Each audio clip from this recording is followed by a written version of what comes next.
Fuck you, Dante. Hey,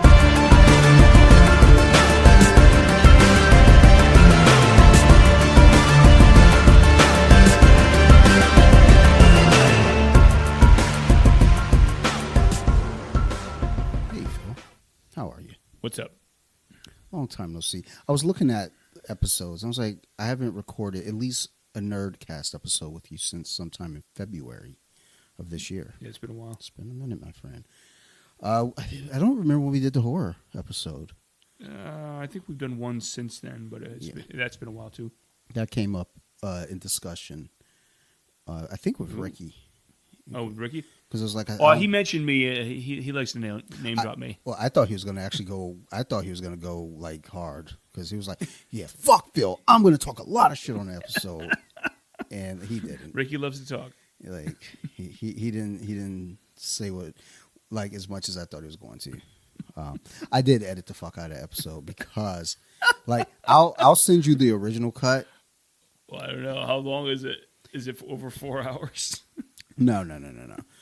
I don't know what the time on the other one was. Maybe 90 minutes. So there's like an extra 20 on there. Okay. I think. I can't remember. But also, so when I don't know if you listened to that one, like the Horror Essentials. Yeah, episode. I was trying to figure out where you edited it, but I so you couldn't hear the. Oh, well, so I admittedly I was in the middle of something else too, so I didn't know. I probably did just missed it. But yeah, because you said you were gonna have to edit it on the show, so I was like, all right, I wonder where he cut out. Well, it wasn't a cutout as much as it was I had to move some. So he talked about as I'm talking about The Exorcist, or was it The Exorcist? I might have been talking about Halloween. Oh no, whatever it was at the beginning of the episode. I think he did Halloween. I did Exorcist. He was supposed to talk about Nightmare on Elm Street. He started talking about The Nightmare Before Christmas. So that. Oh yeah. He went off on a little tangent because he doesn't really care for that film. So that whole part of Nightmare Before Christmas, that's towards later in the episode, actually happened about 10 minutes in.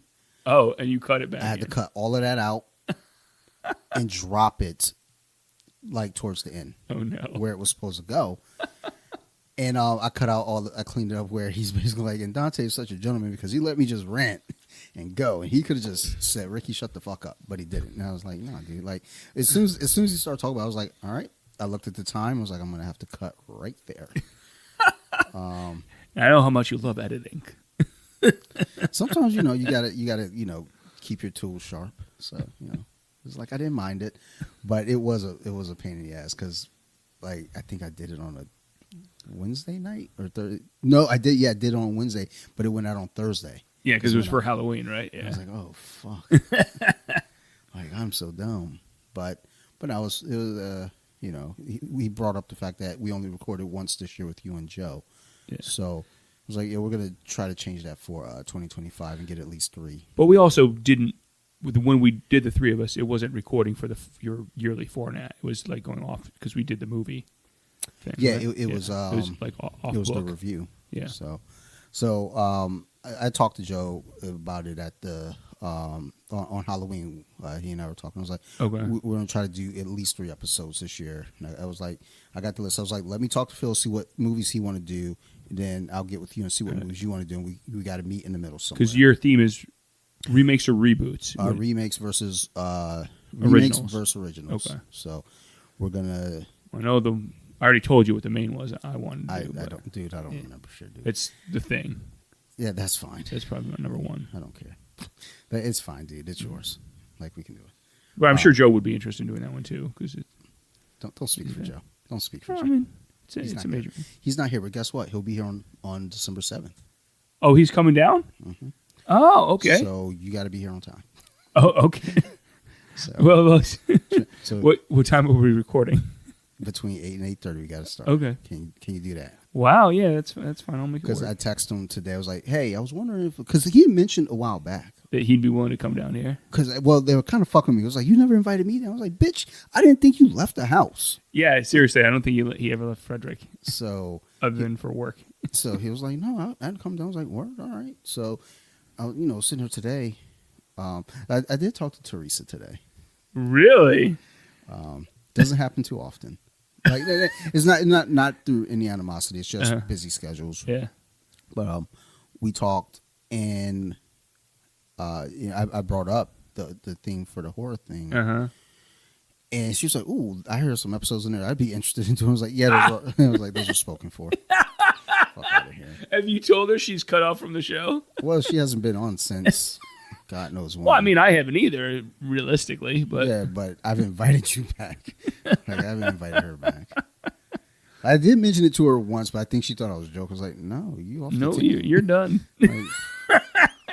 Like, girl, like I'm like, because like, even though I only do the episodes twice per month for So You Like Horror, it's still like a lot of work with like the editing. Not when I record, so I just put that shit out. Like, y'all getting what y'all get. Except for one episode, I did go a little overboard with my language, and I was like, "You gotta chill. Like, I gotta chill out. I can't be talking like that. Like, kids be listening to this shit." What, the Nightmare on Elm? The Nightmare Before Christmas episode? No, that one was fine, but I meant to not cuss in that one. You guys were both cussing. Fuck them kids. You're yelling at each other. And then, but no, there was like 3 episodes. Was it The Craft? There was an episode I had to edit a lot out because I was like, really? "Fuck." Oh, really? Like, I can't say that. But the thing is, like, notes, outlines, like that's the only podcast I actually do that for. Off the mess, I don't do shit. Like, I don't even have a list. I don't have enough for us to talk about today. I was just like, "Phil, come through and talk. We gotta catch I up." have like a couple of touch points, maybe. Exactly. See, I knew you're prepared. But I haven't been on here in a while, so I was like, Like, I was looking at articles today. I was like, I'm not gonna remember this shit. It's like I could text them to myself, but I'm not. Like, I let Phil talk. And, well, I mean, we'll D23 in Brazil was dropping stuff today. I don't pay attention to Brazil.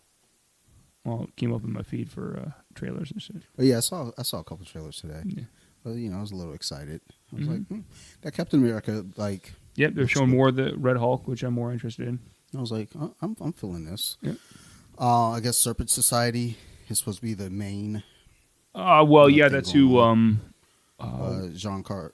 Yeah, he's supposed to play Copperhead. Yeah, so it's supposed to be a Serpent Society type. I'm curious how many members they'll actually do in the movie, because he doesn't really seem to be like in a serpent getup. He has a rifle, which is not very much like the comic. But well, I mean, we're trying to be real worldy here, Phil. Yeah, they are. I mean, they're still doing the president becoming a Red Hulk. I mean, but that still plays into that world versus like, when you look at like some of the other shit that they've done where it's like, hey, they changed this up. Well, I mean, it looks kind of ridiculous with a guy running around in a fucking snake outfit. I don't know. Bright colors. This is the fucking 90s. They would have did that in the 90s or even early 2000s. Yeah. Just put in a fucking bright green snake outfit. It'll be fine. Put some yellow on that bitch, some accents. It was like, it'll be fine. And people were looking, what the fuck is this dog shit? Like Ghost Rider. Like, make it work. Yeah, I'm curious how distinct they'll make the characters look, and if they do it at all. They won't. I mean, they'll probably keep it relatively real world looking, but they'll have like nicknames. They're more like a Black Ops group rather than a group of snake costume villains. Like Seth Rollins, WWE star is supposed to be. I can't remember. Really? He's supposed to be one of the Serpent Society members. I can't remember who. Okay. But I mean, I saw the trailer today. Someone sent it to me. I was like, I'm in.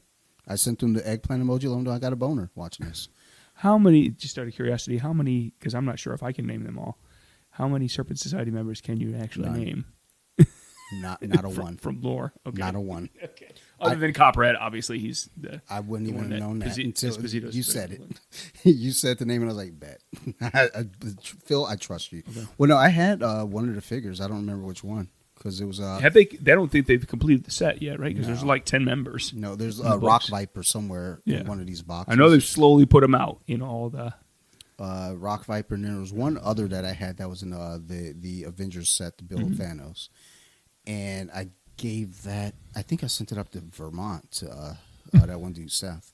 Like, take these shits. I mean, they're putting them out almost as slowly as they did with the Reavers for the X-Men characters. I mean. And even with that, it's like sometimes when they put out the figures, it's almost like I feel like they don't want to. They're just like, look, we'll give. They're slowly trickling out the teams. Like, we're gonna reluctantly put these figures out. Yeah, but they're kind of fillers for the main cast because only the hardcore like comic book fans care about the Reavers and the Serpent Society.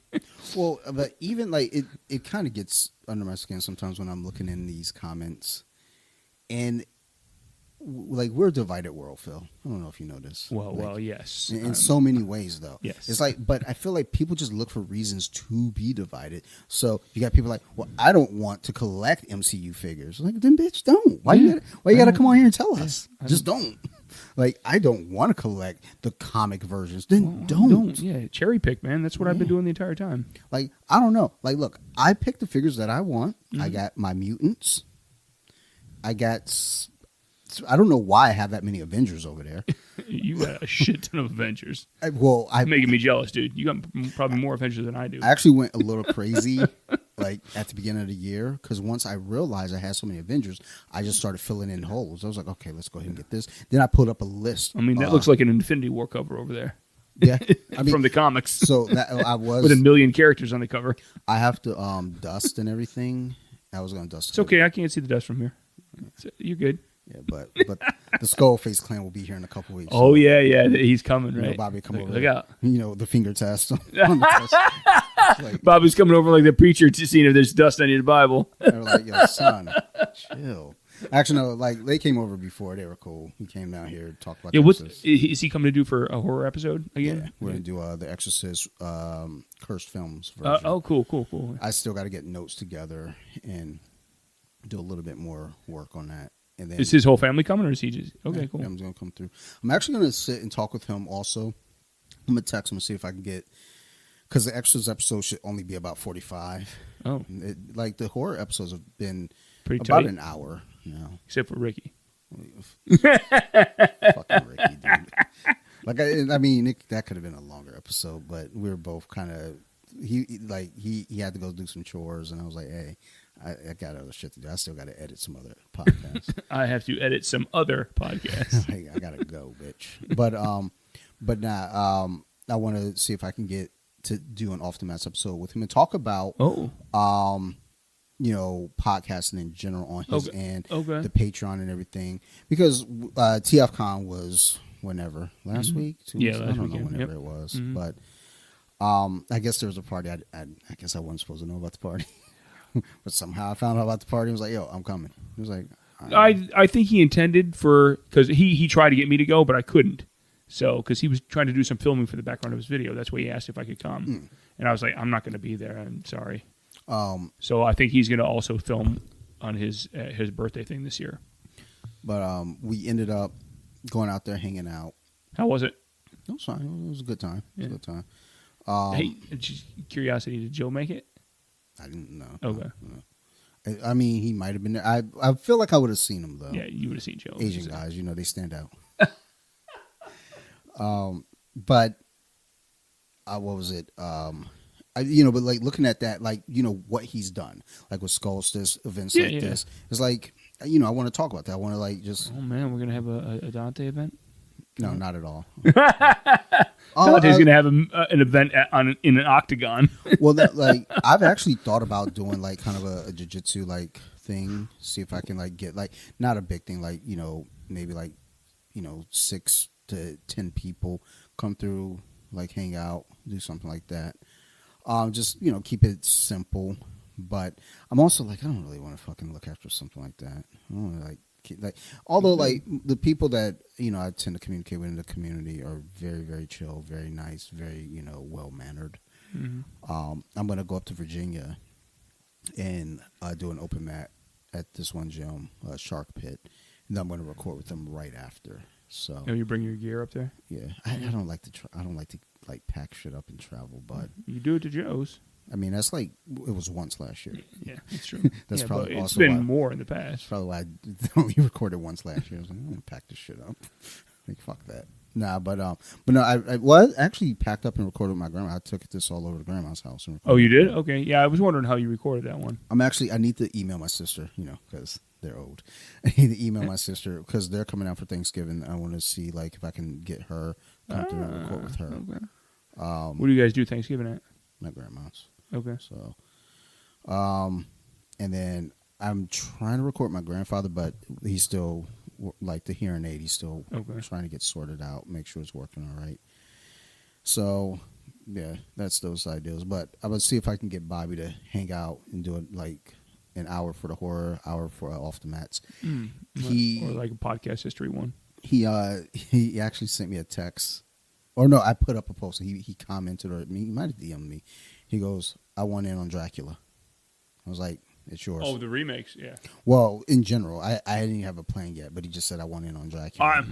So I was like, "It's yours." That's another one I wouldn't mind being on. And then when I did the remake list, Dracula won out. So I was like, "All right, I'll put him in on that one, and we'll talk Dracula." It's just a matter of which original, I guess, Bela Lugosi. The one that I want to see that I never knew existed until recently because the new Nosferatu's coming out. There's a Nosferatu from the late 70s. Yeah. That I've never seen, and it's by Werner Herzog. It always pops up. I've never seen it always pops up, but it used to pop up on my TV a lot. Yeah. When I was doing horror through the decades, and I was trying to find the 1922 one. Yeah. But the one from the 70s kept popping up. I was like, I don't want this one. I get the one from the 20s. Because I didn't know he made one. I was like, oh, I'm interested now because he's a classic director that is known for his style.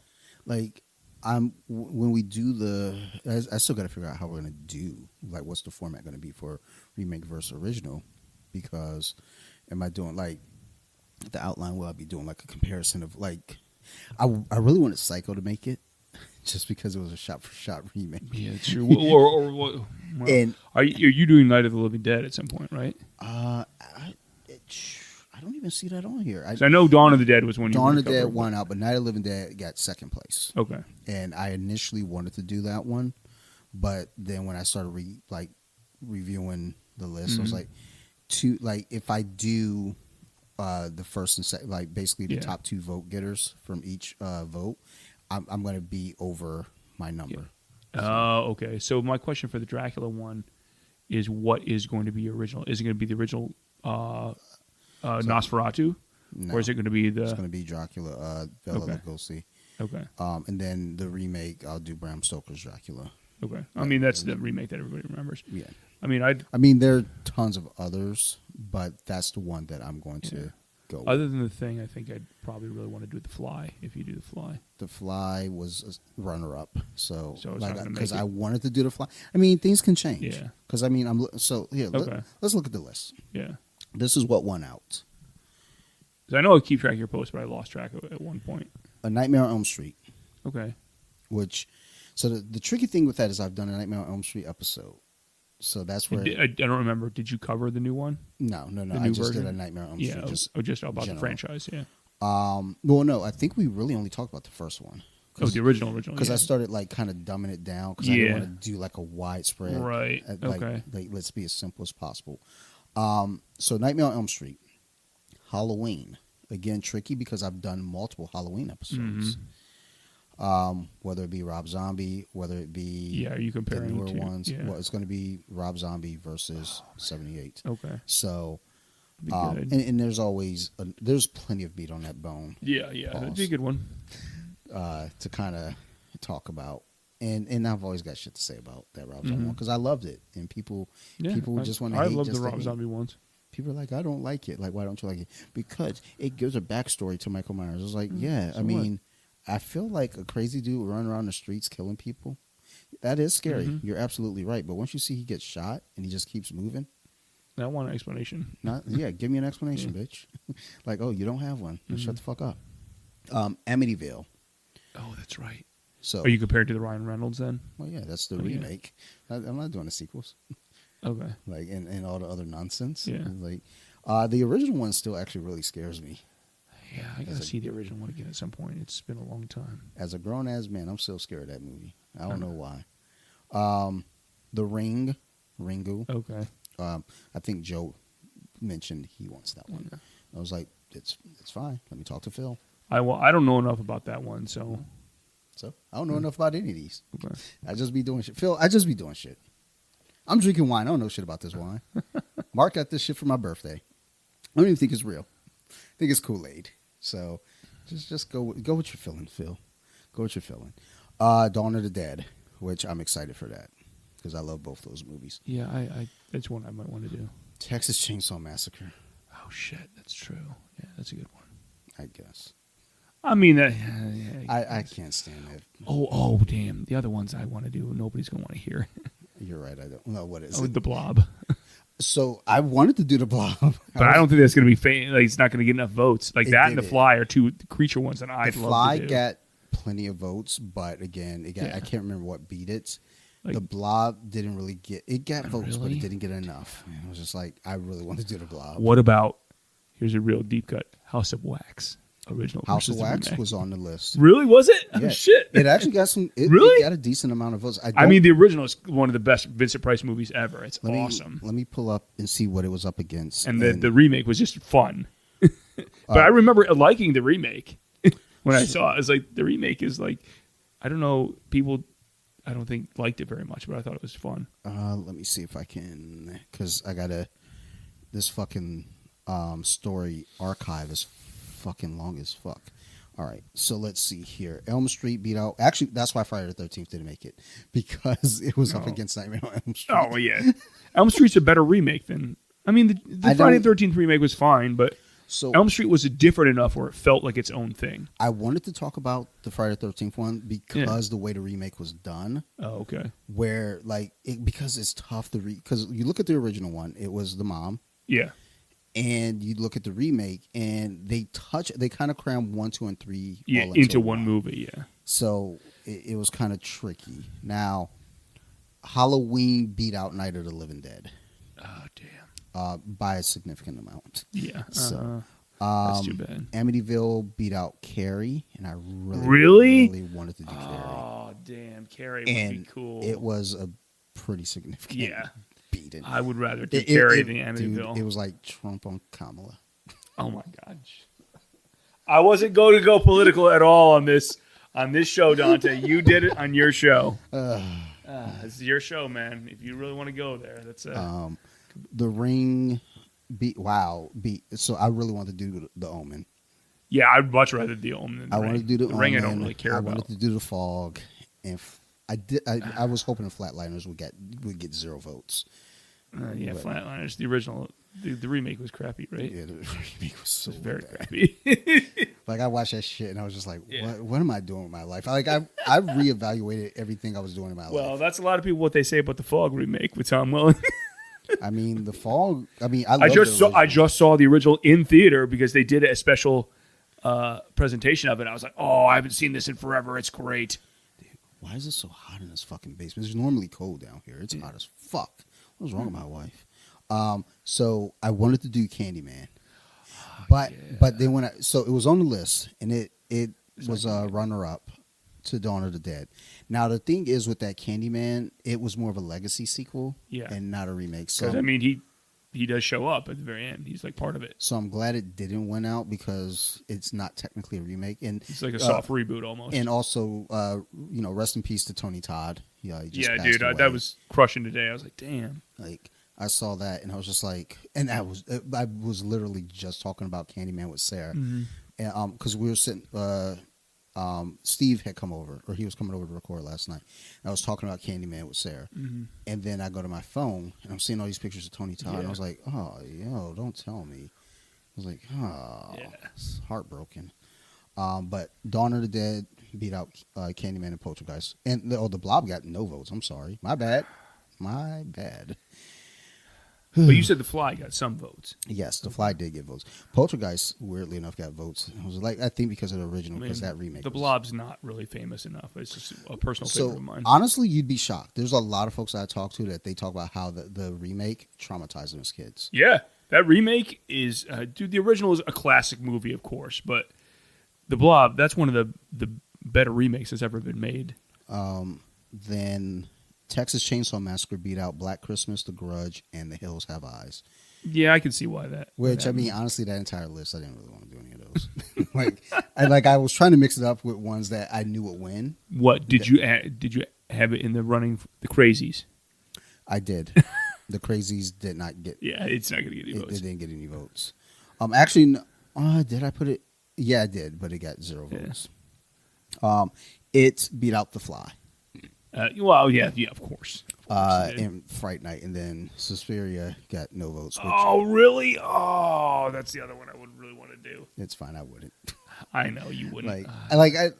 This It's my favorite fine. witch movie. The remake is. It like the original and the remake, they're both fine, but Yeah. I don't care about Yeah, that. you don't care enough. Yeah. Like Phil, I can care a lot less. Like when people say I can care less, it's like, oh, so you do care then? Like it just wasn't for me. I mean, and I watched both of them, just because again, I will say I'm not interested in something, but I will watch it still to make sure I'm not interested, except for Skinamarink. Yeah, don't waste your time. I was at Third Eye Music and Video yesterday. That's where. How is that store? I've never been there I yet. love it. Is it cool? I love it so much. It just Do they do rentals there or only only buying? No, well, Okay. not that I know of. Because when Trish first brought that up to me that they were going to do that before, They might. she was saying we might be able to do rentals, but she wasn't sure yet. They might, but I wasn't there for that. Yeah. I was looking. I was around, curious how and they then, would handle that. I bought Sam from Trick or Treat. Oh, okay, over cool. there. Yeah. So, but What was with your Halloween costume? yeah, I mean, like I said, he was going to get added to the group anyway. But I went in there and I don't know why I'm talking about that. Because that's like the middle store now is theirs. Yeah. Yeah. But what was I about to say about that store though? You went in to get. You were in there for something. Yeah. I don't know. I don't. Oh, the girl, the girl at the counter, when I was buying the figure, she was like, "Do you?" Couldn't understand what she was saying. Really? She goes, "Do you guys like horror?" But I couldn't understand her, so I'm looking at her like bewildered. Couldn't understand. And I was like, huh? You "Oh, okay, yes, Dante?" yes, I do like horror." Okay. It's like a fucking Brad Pitt from Snatch. You like Dags? Did you say so? You like horror? I wish. Plug. It was like I oh. wish. Hey, that's the name of my Well, show. I was actually wearing my Off the Mats Oh, nice. hoodie because you know I got to promote myself. Mm-hmm. But like, and I had one of my guys from work, and he'll answer to anything. So it was like, "You like guys like horror movies?" He's like, "Yeah." I was like, "Dude, shut the fuck up." Relax, Dante. Like, I'm on you're the those job. people- Like, go sit down. You're taking care of some people who. Go eat paste. Oh, jeez, Dante, come on. But These are the people you're taking care of. Be nice. But she asked, she started going through movies. She goes, "Oh, did you like with excitement? Did you see Skinamarink?" And I was like, "Yeah, I did." Wait, you found somebody who liked that movie? There's quite a few people that enjoy. There are. You know what? When they did the Chainsaw Awards, it actually beat out a film I didn't think it should beat out. It was shouldn't terrible. beat out any films. Yeah, it was terrible. So I think though, like for us, what we've come up on and what we understand of horror, that's just not for us. That atmospheric horror, you know, Atmosphere. There was no atmosphere in that movie. I agree. That's agree. dog shit. So what it comes from though is like, you know, you watch these little YouTube and Instagram shorts. They're like, And you know what? That movie should have been an Instagram short, and it would have been fine. I think that's what it stemmed from. Yeah. actually. Somebody that should never have made that into a feature-length film. But you know, she asked me if I like that shit. movie, and I said so. I was like, I watched 19 minutes of it. I'm going to be very specific, 19 minutes, because I couldn't get through. And you can see her tone kind of. She's like, "Yeah, it's not for everyone." I was like, "You're absolutely right." I was like, yes, please. I would be asking you, please give me your artistic breakdown because I'm going to destroy it. I mean, I was on the. I'm job. going to make you cry, Phil, girl. Phil, Because Phil, I was on the job. yeah. I was on the job. I had to get to lunch. yeah, I got you. But I I like. can spend your entire lunch breaking down why that movie is god awful. But it was just like, yeah, like, but there's also those folks that gatekeep horror. It's like, oh, if you haven't seen this, then you're not a fan. I was like, no, we all like not at all. different types of horror. Yeah. Like, you like The Thing. Like, you like creatures. You like, Yeah, practical effects. And that's cool. But, like, you never say to me, well, you're not a real horror fan, Dante, if you don't like that. Like, no. You're like, No, this is what you like. You Yeah. know what I like. You know? So, and you know, when I look at things, like, I'll float an ideal to you just on the off chance that you might be interested. But, you know, there's no assumption. But, like, you know, if there's something with practical effects, I'm coming to you first because I'm like, you know what? Yeah. Phil might be into this. We might be able to make something of it. But let's see here. So it beat out The Fly. Who do you have for it? Do you have somebody? I don't. pulled for Well, it? so that's why I have the list here. Okay. And we'll get into that in a bit. What's here? So Evil Dead. Actually, a little bit Which close. Evil Dead are you doing? I'm doing the original one and then the 2013. 2013. Okay. Is it 13 or 11? It's 13. 13, Yeah. 2013. I think, Alright. yeah, 2013. So, yeah, I mean, because that's the Yeah, remake. that's the remake. Right? Yeah, that's true. Like- Rise is his own thing. Like, come on, Phil. Like, Yeah. what are we doing here, Phil? Like, am I an amateur to you? Am I an amateur? No, Phil. I'm a fucking professional. Okay, I'm a motherfucking professional. So yeah, but that was actually a little closer than it should have been with House on Haunted Hill. Ooh, all right. So I was a little shocked by that because I thought House on Haunted Hill would have won some votes, but not as many as it did. And then the town that dreaded sundown for sure got 0. So what? Oh, so there's new stuff coming out as well. Like Wolfman drops in January and actually looks decent. There's a whole like universal run of films coming out. Yeah. And I mean, I'll see things when I see them. Okay. I'm not in any rush for anything. Dracula easily trounced everything it was up against. Yeah. I mean, that's the big one. Everybody remembers. It was like that. Prom Night, I Spit on Your Grave, which I would love. Prom to Night. do. There was a remake of. Mm-hmm. Oh shit! I didn't know that. I want to say 2016, maybe. Huh? It might have been earlier, but Because the original was one of the classic Jamie Lee Curtis ones, right? Yeah. Mm-hmm. All her movies get remade, actually. Yeah, that's true. The Fog. I forgot she was in The Fog till I watched it. Because it's been so long since I'd seen the original. When I saw it in the theater the other day, and I was It's like, weird "Oh for me shit, to think awesome." about it that she was in it because like that was. She has like a bit role in there. Like Sarah got it for me for Christmas a few years back because I was really like. And I totally forgot that at the beginning of it, Carpenter himself is there as the side character. I was like, oh my god, that's Carpenter when he was young. But it was like Prom Night, I Spit on Your Grave, and My Bloody Valentine, which. Oh, My Bloody Valentine. I've never seen the original. I've only seen the remake. I've only seen the remake. I haven't seen the original. But like, I would have been in to do any of those movies because I Spit on Your Grave. I actually just watched the original. I don't know if I'm. It's rough. Yeah, I don't think I can watch that, dude. It's too. Phil, you weren't invited. Yeah, you weren't. That would have been a Sarah and I episode, but it's a rough watch. Like that original one was like, I'm watching that shit. I was like, I don't know that I can do this, but I might do an episode on this, so let me power through. And then the remake, the thing about the remake is like, I don't know. There was like things to it that just felt off. And then the fact that everybody in town was on it, like the sheriff, and it was like, I don't like those things. Because it's like, sure, there's an idea of like, things are like, there's an underbelly to everything, but it's like, it's always like, oh, this, bumfuck town like Dundalk out here, and the sheriff's behind it all too. Like, I'm talking about Dundalk. Yeah, I got some listeners in Dundalk. I noticed. Oh no, this is Off the Mats though. This is Off the Mats. This is we're talking about your horror show on Off the Mats. Because Phil, you know what? I'm glad to have you back. So. I'm glad to be back, Dante. Because if you got fired, there would have been a riot. The stock market. I don't think anybody of your listeners, especially for Off the Mats, knows who I am. So the stock market would have crashed. Babies would have cried. It would have been a fucking disaster. And I'd be like, Jesus Christ, guys. Dogs and cats living together. Yeah, I mean. It's like, those pictures they say, this is what the world would have looked like if MTV kept playing music, like flying cars and shit. Like, had I cut you from the podcast, like, it would have just been a fucking dystopian world after. It was like, Jesus fucking Christ, just because he didn't bring the dead back will rise from their graves. Yeah, it'd be fucking disastrous, dude. But no, if I had done that one, or if that one out, that would have been me and Sarah, because that's a tough watch. Yeah, I wouldn't ask anyone to watch that. Yeah, movie. the brutality against women, I have a hard time watching that, man. So do I. Like even Last House on the Left, like the rape scene in there is like, oh man. The director's cut of Rob Zombie's Halloween, because I didn't know really? that. So in the theater, I saw the theatrical version, and I saw people online talk about the rape scene. I was like, what the fuck are you talking about? There was no rape scene. But in the theatrical version, so they're guards. The guards. Oh, yeah. And raping the girl when and he gets out. It's extremely graphic. Oh, that's and when I saw that, I was like, oh no. Because I have a Blu-ray copy. I think I can't remember if it's on there or not. I don't remember which version I got. It was director's cut. That was that. I mean, if you got the Blu-ray, I feel like that would be like maybe you'd probably have to click on it though separately. Huh. I don't know. Because I don't remember it being super.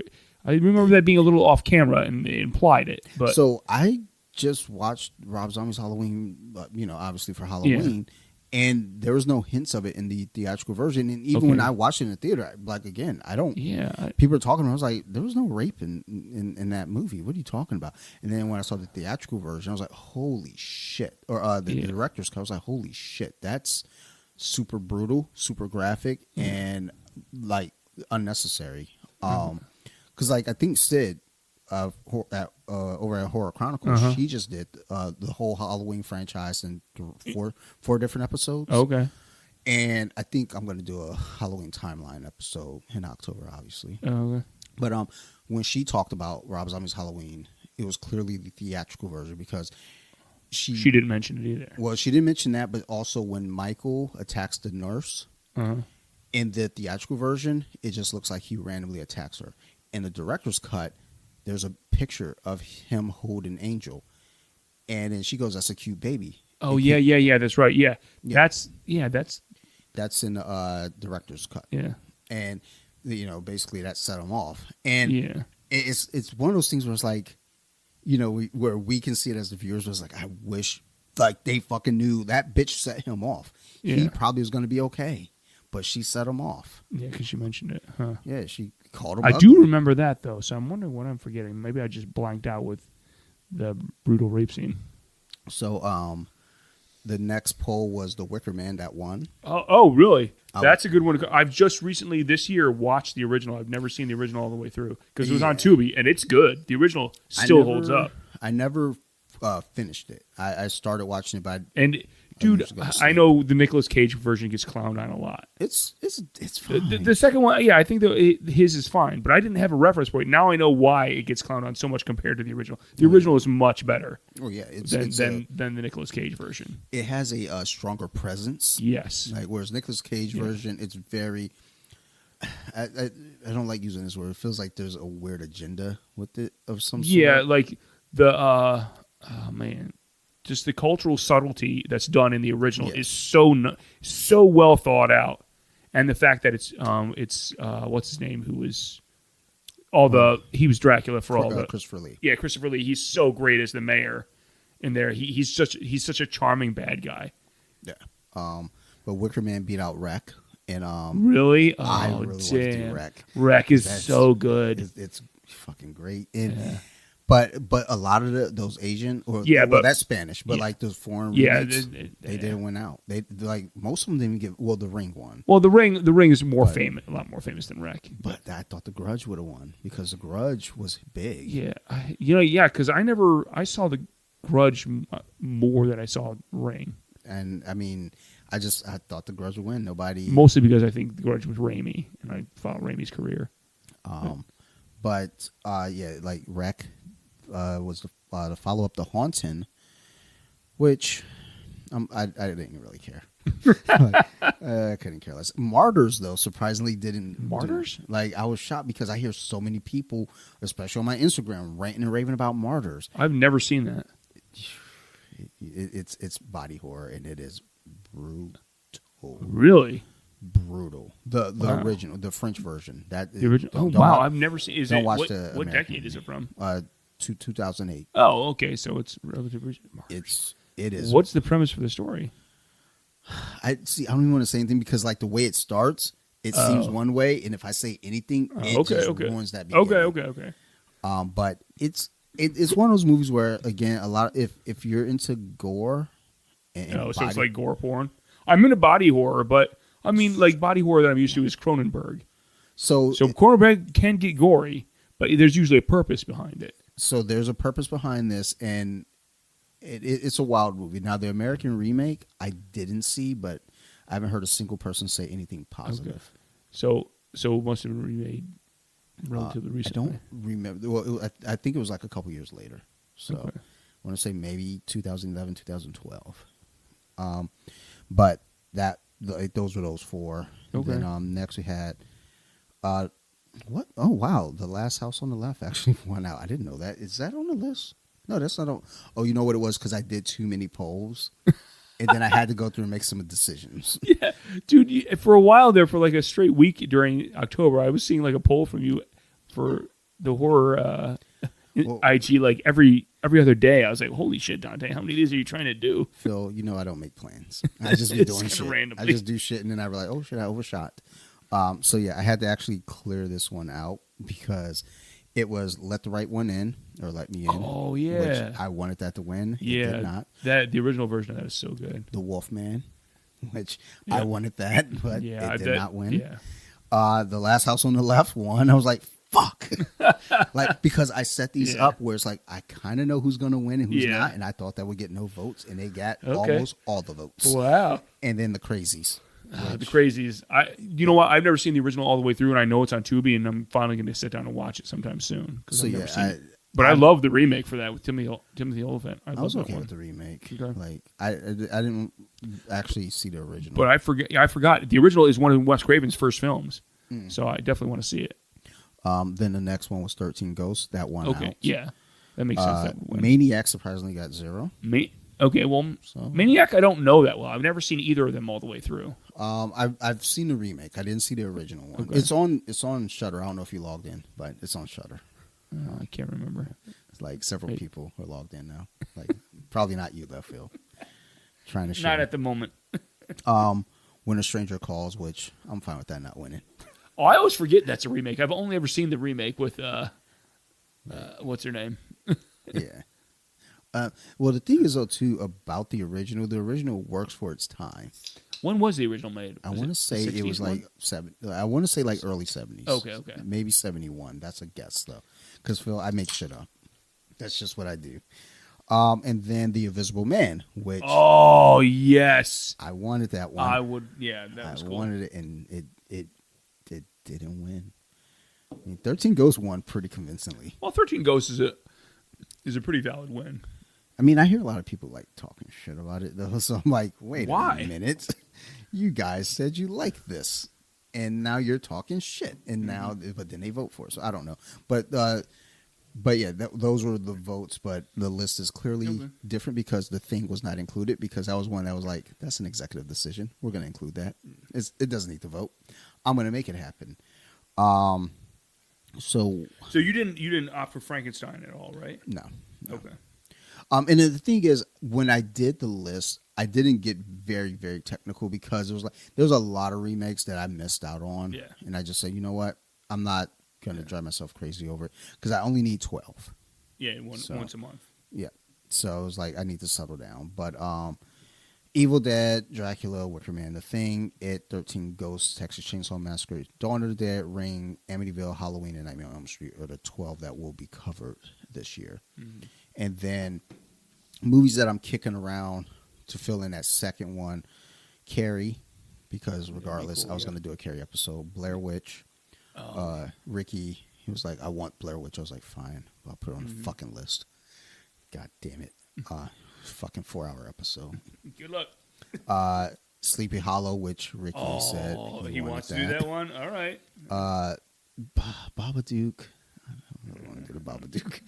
This is probably going to get scratched because I don't want to do that one. Yo, fill that in with The Fly, and I'll do The Fly. Dude, that kid is insufferable.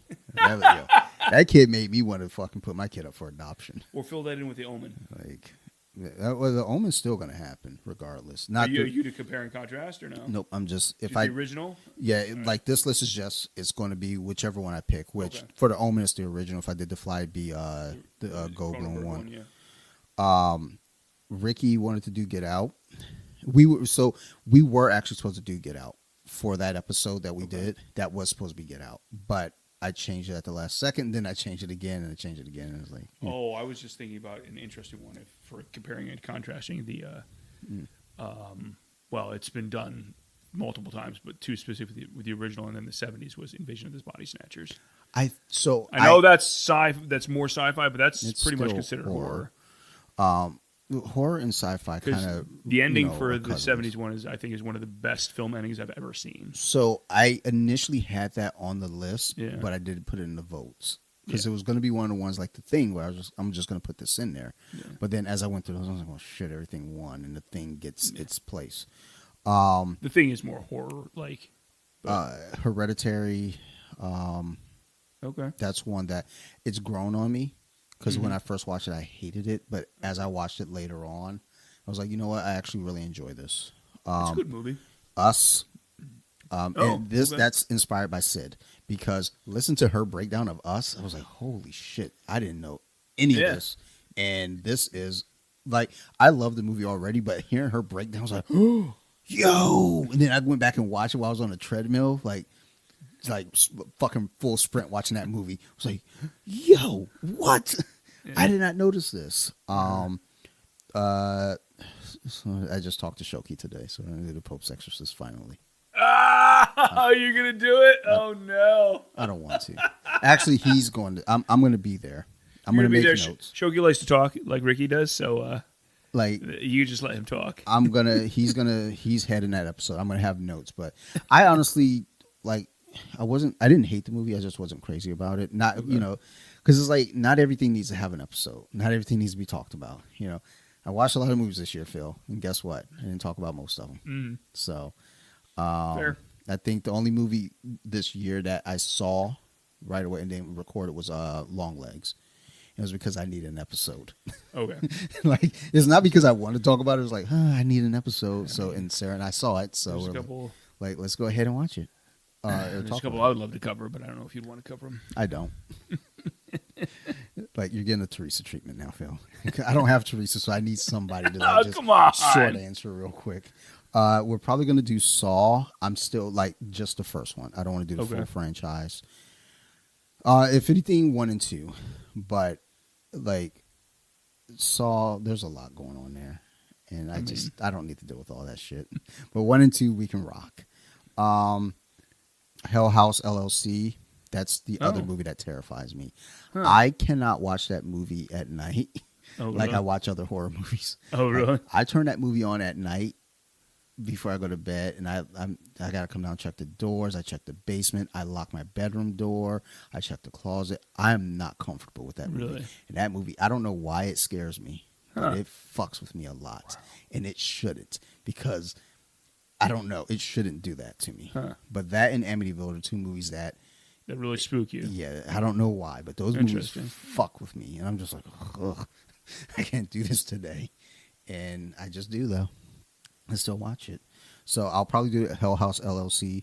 Jeepers Creepers is one that I keep forgetting even exists. Yeah. So I was like, let's do it. While I was recording with Ricky, Joyride was on in the background, so I was like, remember you guys talking about it? I was like, throw it on the list.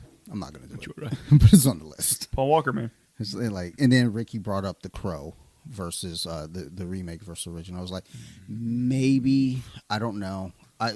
Because The Crow's a weird one because it's not a horror movie, but it has the aesthetics. Yeah. Mm-hmm. So it's one of those things where it's like, if I do it, it'd be kind of just like a fun bonus one, but it wouldn't be one that's like, this is added to the schedule. It's just, it'd just be a secondary for the month. Yeah, it's just for shits and giggles, and we'll see where it goes. But those are the things. We'll discuss that further and sort our lives out afterward. But let's talk some nerd shit, Phil. We've been talking nerd shit the entire time, but I want to nerd. I want to go. Well, I'll probably end up talking about a couple movies anyway, just because I've seen them recently. Fucking nerd. Yes, and I've seen them recently. But we all are, Phil. We're all nerds. Whatever. Like we were talking about the Inhumans earlier, which.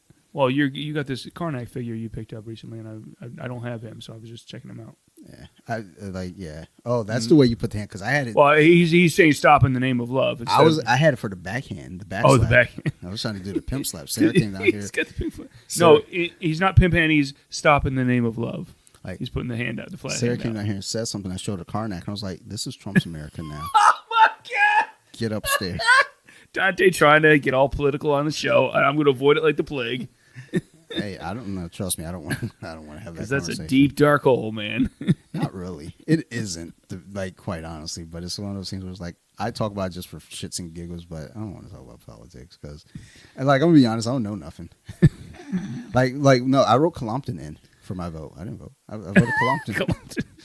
Let's see. That's why we put the episode out early. So we see if we can get some votes.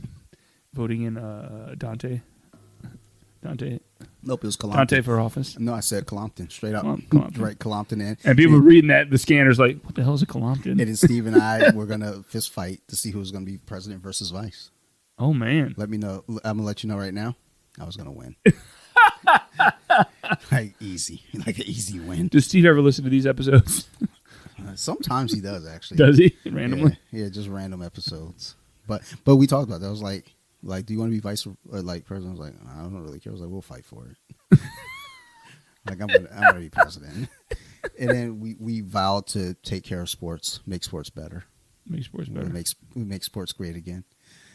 And then we started looking up the candidates because, like, you know, if there's a female candidate, it's like, is she pretty? Because I'll vote for her. Oh my God! There's some chick. There's some chick running for Congress out here. She was cute, had glasses, and I was like, oh my God, she gets my vote. Like I was like, oh no. But then I was like, but how tall is she? She didn't look very tall. I was like, I need at least 6 foot. Dante only likes the tall ones. I was like, yeah, I got to even out if we're gonna have kids. My kids got to even out. Because I'm not a tall dude. I'm only 5'9". You know, so I need like a D1 athlete, and let me tell you, being 5'9", you're not making D1 athletes. So I was like, you know, when you walk around, you're on what's the thing? Tinder? Is it Tinder? Yeah, when you're on Tinder, you're like, what's your height, girl? How tall are you? You 6 feet tall? Like, word. 6 feet 9 inch heels. Hey, oh my God, that is like I just be like, oh my God, like So I'm 6 feet right now until I take my shoes off. I wish I were a billionaire so she could rob me. I'd be like, Dante's ready to be submissive. no, I'm not. No, fucking relax there. I'm just like willing to play dumb because she's like 6 foot plus. I was like, oh my stars and garters. What a lucky guy I am. All right. Let's get back to your nerd shits because I hijacked it with Trump's America. Oh, jeez. Dante's going to see how many times he can put Trump's name in here. Did you see what kind of clicks he gets on his show?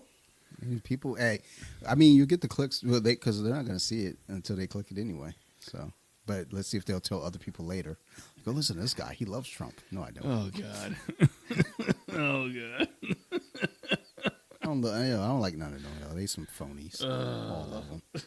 Anyway, except for the chick with the glasses. She real. Do you even know her name? Sarah. Shout out. Sarah Elfrith. Oh really? Oh yeah. Wow. Yeah, son, don't test me, son. I know her name. She's a cutie pie. Cutie pie. That's her name. What's her name? Cutie pie.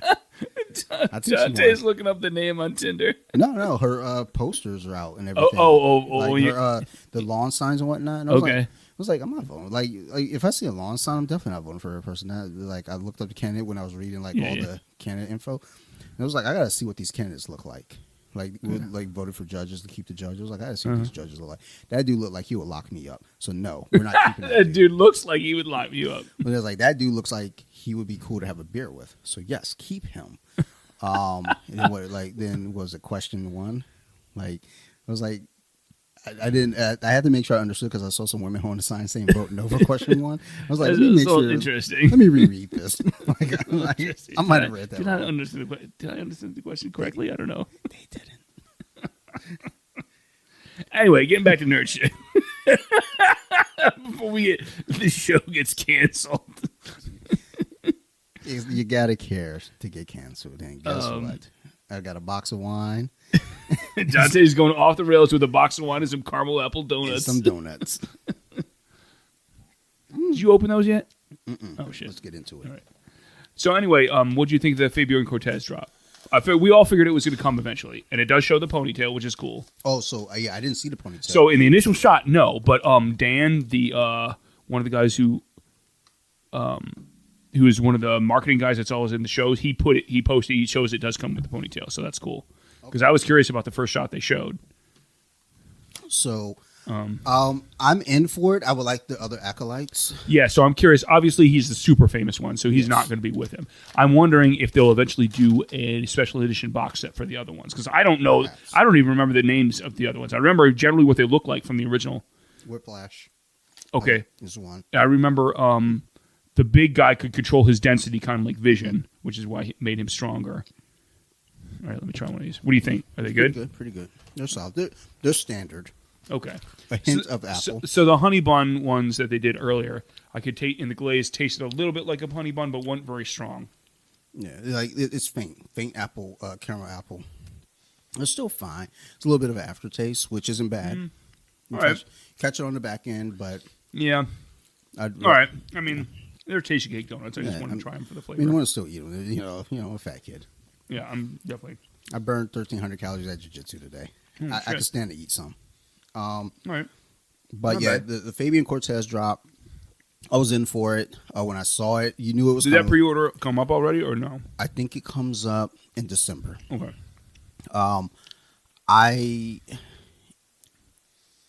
So the only issue with me getting that figure is it's like.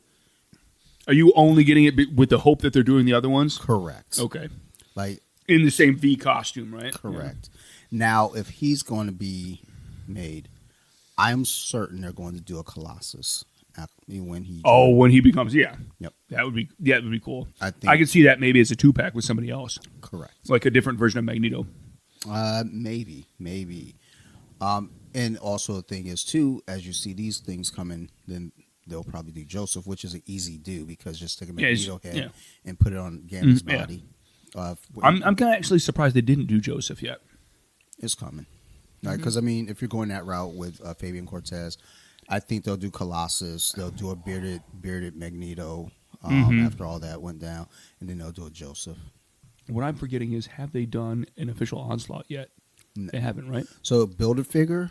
I know Toy Biz did like a couple versions of it. But. Yeah. Well, I thought that was still. Well, I thought when they did the Onslaught, it was under Hasbro, but I don't know because I got into the game in 2015, so I don't know what's what. But since I've been collecting, they have not done an Onslaught, and with the X-Men 97 season 2 coming up, and after the aftermath of all that. I got a feeling they're going to start going in that direction of Onslaught. Because the cable they recently did is from the Onslaught era. Yes. So I feel like they're going to go that direction. Whether it's going to be a deluxe figure or Build-A-Figure is the question. Okay. Because he'd have to be pretty huge. Or, and hear me out on this, because I won't be paying for it, HasLab. If they make them like... a huge one. I don't think they'll make him that big. I mean... I don't think they need to make him as big as like this, even if he's as big as that Sentinel. No, but I think a little small, like a little. Like how big is you have the original cut of Strong Guy? I know they're redoing Strong Guy as a boxed. That annoys me. But Strong Guy should be really physical. He should be physically bigger than Hulk, technically. Yes. But so should Sasquatch. Sasquatch is supposed to be like 10 feet tall, and he's not. Yes. Compared to because they were all Build-A-Figures. So if they did. Onslaught, and I would say just a little under what that. A little under the regular edition Sentinel. Correct. Okay. And they could HasLab that, but then the question is, what are your tiers? No, because I don't know how much they'll try with HasLab X-Men now because with the new Sentinel, the 97 Sentinel, they're not HasLabbing. It's straight up. No, I mean, but are you trying to get that or no? I don't think I am. Okay. I like. I'm not really sure what I'm doing anymore as far as Marvel Legends go because I've got most of the mutants that I want. Any things that I get now, I've been waiting for Ollie's a lot. I just go to Ollie's now and pick them up for $10.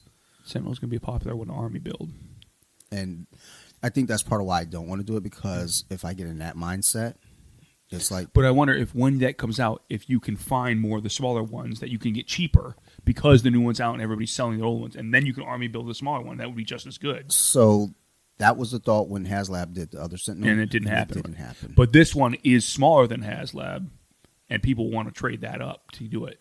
So you might be able to win out. When that came out, it actually hit Amazon because Pinkerton put it on Facebook. Yeah. That was on Amazon for $58.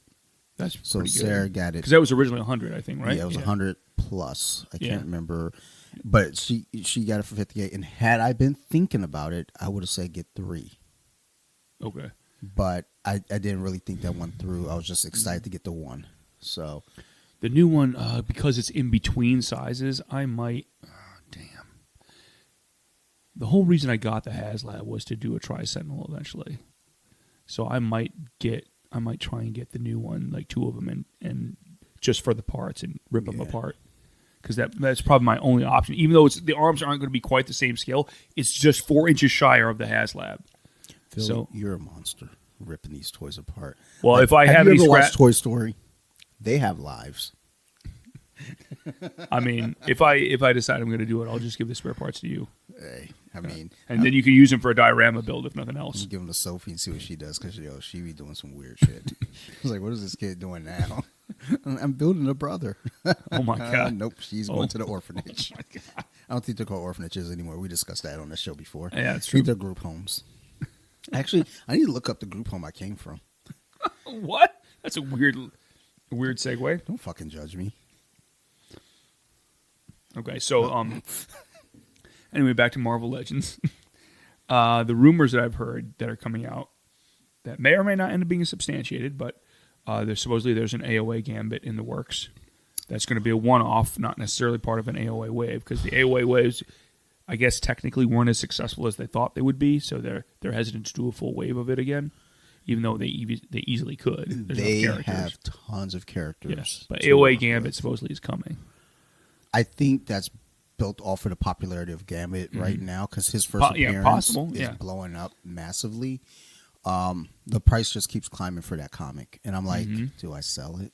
Yeah. Like, but I could see that, and the question for me as a collector is like, do I get them?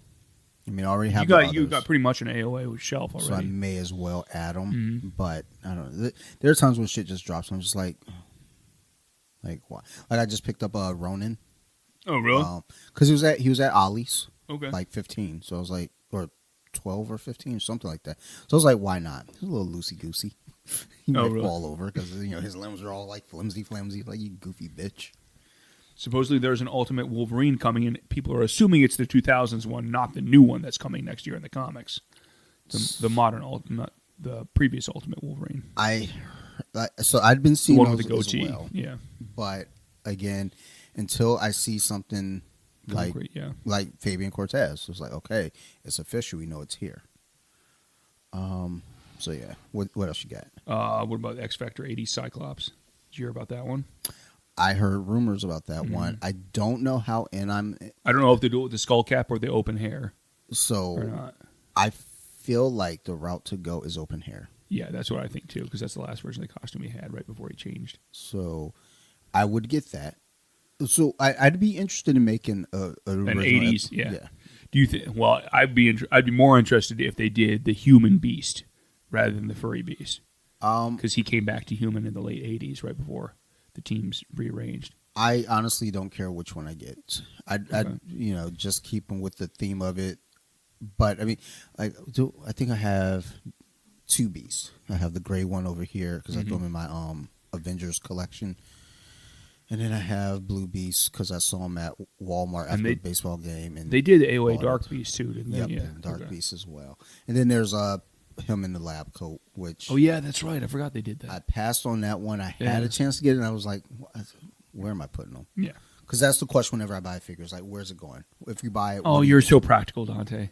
well, dude, I don't have a lot of space down here. So, I mean, like, I am going to get that, I think it's a Mayfex T'Challa. Oh, you are? With the throne. Oh, no, that's perfect for that, for your Wakanda show. That's cool. Where'd you get the Wakanda sign made, anyway? No, it's at Books A Million. Was it? $3. Oh, that's cool. That's cool. It says $10, but I went up to the register. I was like, all right, I got 10. It was like $3. I was like, even better. All right. Bet. Let me go buy a diary. What about, I also heard about late 90s Marrow from her original team. I guess. That'd be kind of cool. I mean, I'll get it and just put her on that X-Men shelf down there, but I don't. She doesn't really fit anything that I necessarily have. So wait, but they did they did some of the other late 90s ones, didn't they? Didn't they do from the rearrangement of the team? They didn't do I'd have to look through my stuff, and because when I look at a lot of figures, I know what figures came from the 90s, obviously, and what's from the 80s. Then I have some miscellaneous ones where I'm like, I don't even know what the fuck this is from. Okay. Like, I just got some figures, and I don't know why. Probably because there was a Build-A-Figure that came with it. I guess from the Marrow era, I'd really be looking for the wild Wolverine with the bandana.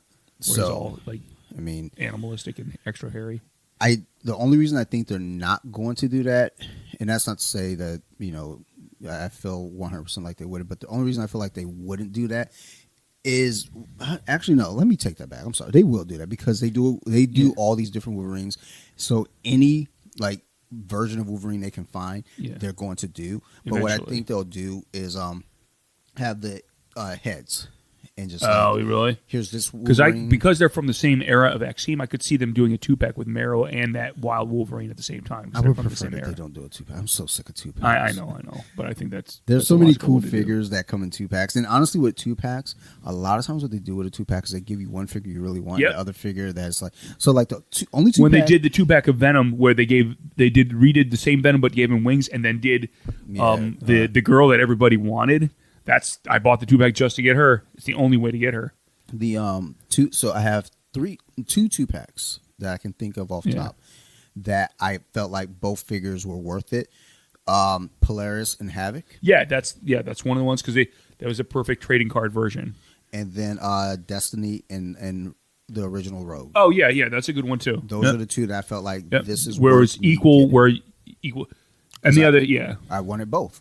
So any other 2-packs that I well could think the of? Wolverine that just came out the John Buscema one with the Joe Fixit and Wolverine in the suits that was worth getting both. And honestly, but for me, not really. I know. I'm not using that. But so it's like and even with that Sabretooth and Wolverine actually because I got the Sabretooth there and Wolverine up there, so that worked out.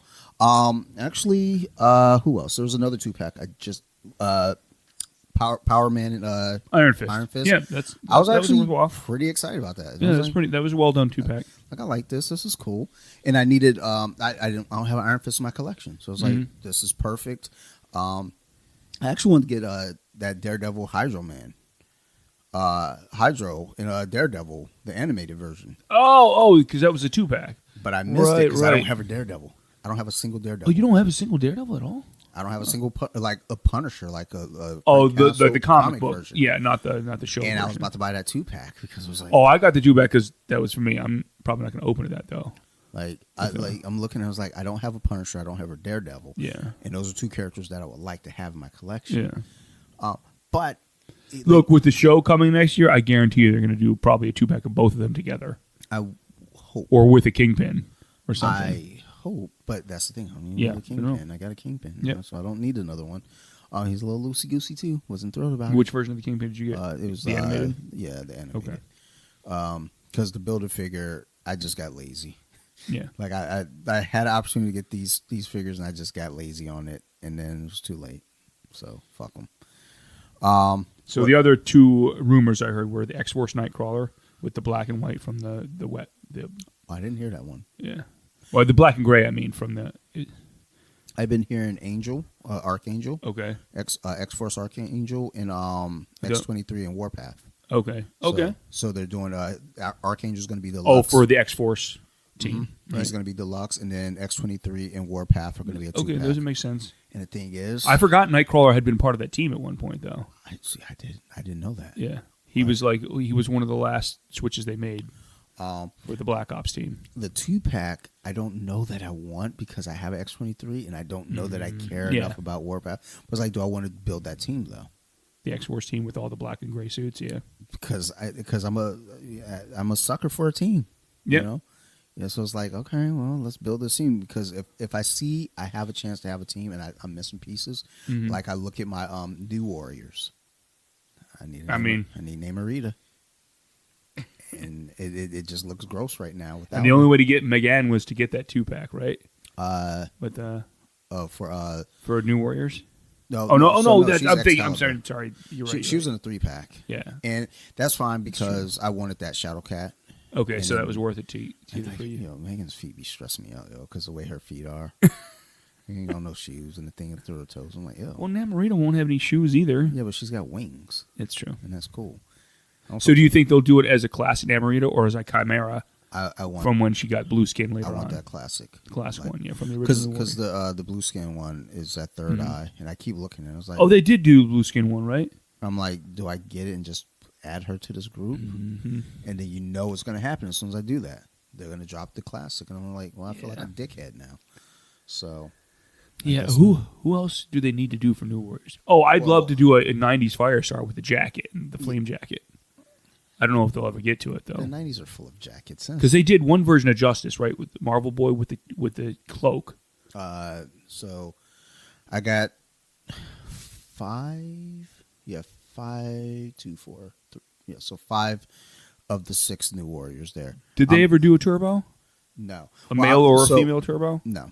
So I'm looking at just what's on the first issue 1. Who's on that cover? Who was in the group? Issue 1. You know. So you want that version of Nova where he's got the brown pull jacket? I'm fine without. Okay. But if it happens, I'll get them. Like when I look at Excalibur, I need Rachel Summers. That's all I need. Yeah, that's true. They still haven't done her. When I look at my X Factor, that's complete. Blue and Gold X-Men, complete. X-Force, I just need Pharaoh. Which is coming. But and the thing is, I'm not beating myself up over the 3-pack with Richter because he wasn't in the original X-Force. So okay. I'm not going to lose sleep over it. That Domino would have been cool. Oh, yeah. But I'm not. What about Gen X? Because the other rumor I was going to say is Husk is supposedly coming from Gen X. That's I'm mixed on that because I already have Chamber and. Did they do a Gen X Jubilee? No, but I'm in for that. What about a White Queen Gen X where she's got the pants?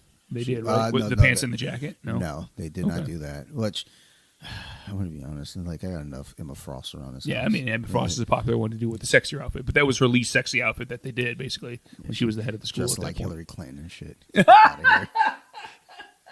Nobody want that shit. Like I want the Emma Frost that looks like she's about to do very, very bad things that Joe would love. Oh, come on, get off it. You know you'd love it too. Absolutely not. Nah. Like Joe's like Dante's not about getting slapped in the face by a lady. Oh no, I'm all for that. No, I'm down for that. Yo, when Joe posted that video, I was like, I messaged him immediately. I was like, yo, you out here living everybody's dream. It was like take me in your suitcase next time. I want to get punched. Joe's having time of his life in Japan. Like I want to go to Japan and get like punched in the face by a chick. Damn. Maybe I got issues. So, I got to talk to my with therapist. your kind of thing for completing teams, what about the villain teams? Because I'm not stressing. I mean, the Reavers is pretty much they've got them nailed down. But what about like the Marauders? They've only touched on some of those. I'm characters. not stressing that too much. Just or because Liberation. I'm not stressing it. But you want the acolytes. So, and honestly, even with that, I'm not stressing it. Okay. If it happens, it happens. I'll get it. Also, price points. These are all factors too. Because like what I'm doing right now is I go on Amazon. Because they pretty much completed the Brotherhood, right? Well, they've still never done Crimson Commando. Like for the most part, yeah, they've completed. But I'm trying to think. They haven't done what Phantasma, whatever, with the purple mask and the cape. They have not. They haven't done her. They did Mastermind, but you could only get him in the box. Yeah. Right. Yeah, like bullshit. Yeah. So like when I look at like the villain teams, it's like I look at the Brotherhood, Freedom Force. Yeah. It's like okay, like they fell into my lap essentially. I'm not if I got to go track a character down and chase after a character. I'm not really into it. It's rumored that they're going to do Green Suit Quicksilver, so I can add him up there. With I thought they showed him. They haven't showed him yet. I may have seen a picture. Oh shit!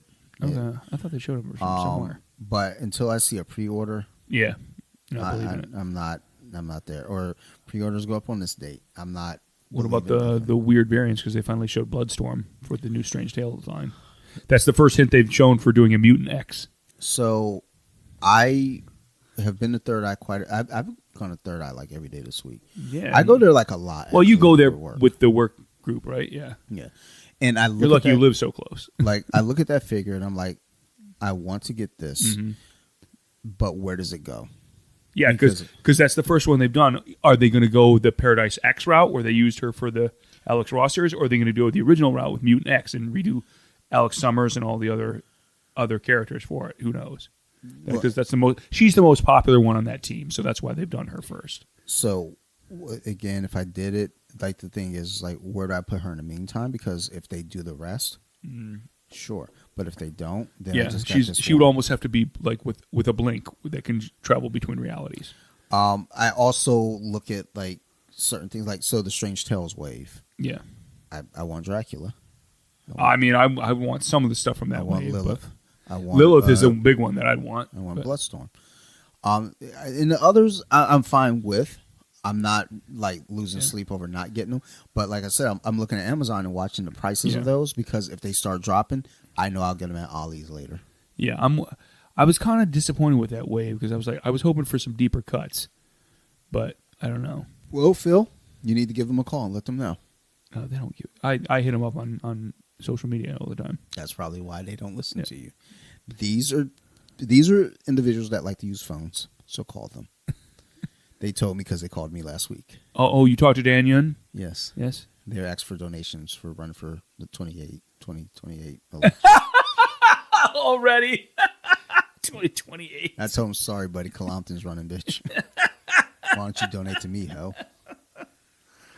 But yeah, like, I don't, a lot of the stuff right now is so, like, Sarah found Warbird in the store, which was wild because I was just at the Annapolis Target because I was like, if it's going to be anywhere, it's going to be here. I didn't see it. She calls me. That was on a Wednesday. She calls me on a Thursday. Did you get my picture? I was like, what? And I looked and she was like, no. Absolutely buy that right now. Because the pre-orders went right away. Yeah. I don't have any real connection to the characters. Just like I wanted, Ms. Marvel with the, the dominatrix outfit on. Yeah, the sexy outfit. That's the one that every guy likes. Right. Well, that, Phil, look, get your mind out of gutter. That's not I exactly didn't say dominatrix, you did. I mean, because it's a word, Phil. I say lots of words. I won a 5th grade spelling bee. I know words. Judger. All right, what's next? Let's see. Are you in for any of the... McFarlane has recently shown that he's gotten, and they've started to come up in retail, the 3D covers that he's gotten rights to do those for Marvel. They're cool, but... Yeah, I got a couple of them. They're pretty cool. I don't have anywhere for them. It's just... Sarah and I, we talked about getting some more floating shelves because... Where do you get your floating shelves from?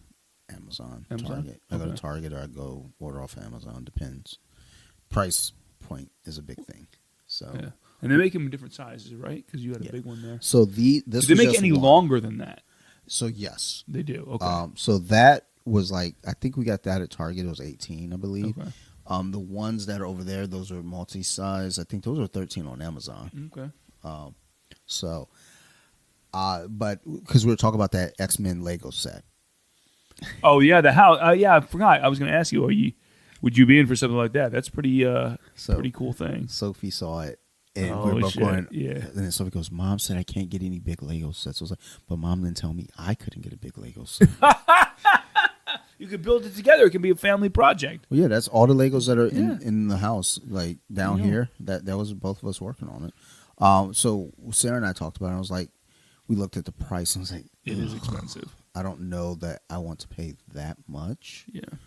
I'd have to look at the piece count. I'd have to look at what's. I think it's on display at Annapolis right now. So. Oh, at Annapolis Mall or at Arundel? Annapolis. Okay. So we go there every day too. Oh, okay. So we'll stop in, take a look. But we talked about. I was like, look, if I ended up getting this, I would make room. I'd figure it out. Like one of these shelves would end up getting repurposed for that. Probably the What If shelf up there. Season 3 is coming. The Disney Plus shelf, and I would end up probably doing like floating shelves for those. Okay. And separate, like dispersing them because right now that's a Disney Plus hodgepodge shelf of all the heroes of sorts. Sort of hero adjacent because Baron Zemo's up there just chilling. Like, dog, you ain't no hero. You was giving candy to little kids. Weird. I mean, talk about trying to get some information. All right, Jarrett. Fucking go make a sub, bitch. There's some dude at TFCon. That was his name. It was like Jarrett. And I was like, I love. Oh, really? I was like, I love your subs. Oh no! Oh my god! Dude, sometimes I'm just a little unhinged. Like, oh no! It's like you can't put me in an environment with folks and it's like, Dante, what's up? I'm so glad. And if I don't know somebody and they come over to me, shaking my hand, I was like, Who the fuck are you? Yeah. So then, because I'm nervous and awkward, I say weird shit like, dude, I love your subs. Or like, the one guy who looked like he walked straight off the set of Jurassic Park. I was like, oh my God, like, are the dinosaurs okay? Are they flocking this way? Like, are we safe? Are we safe? Like, he didn't get it. Dude, you can't come out dressed like that and not What get was he that. dressed like? Like, you know, I mean, he was dressed, I don't know, some pants and a shirt, but he had on like the fucking hat, you know, the one guy in Jurassic Park. So the old guy. Oh, so Sam Neill. No. Oh, Muldoon. I guess No, Hammond. Yeah. Did he have an amber cane as well with a mosquito in it? Dude, if he had it, oh my God, if he had the cane, I would like, you're fucking with me today, aren't Do you? you say we spared no expense? Probably when we bought some drinks, we spared no expense. I was like, oh my God, like, is there a velociraptor behind the fucking bar?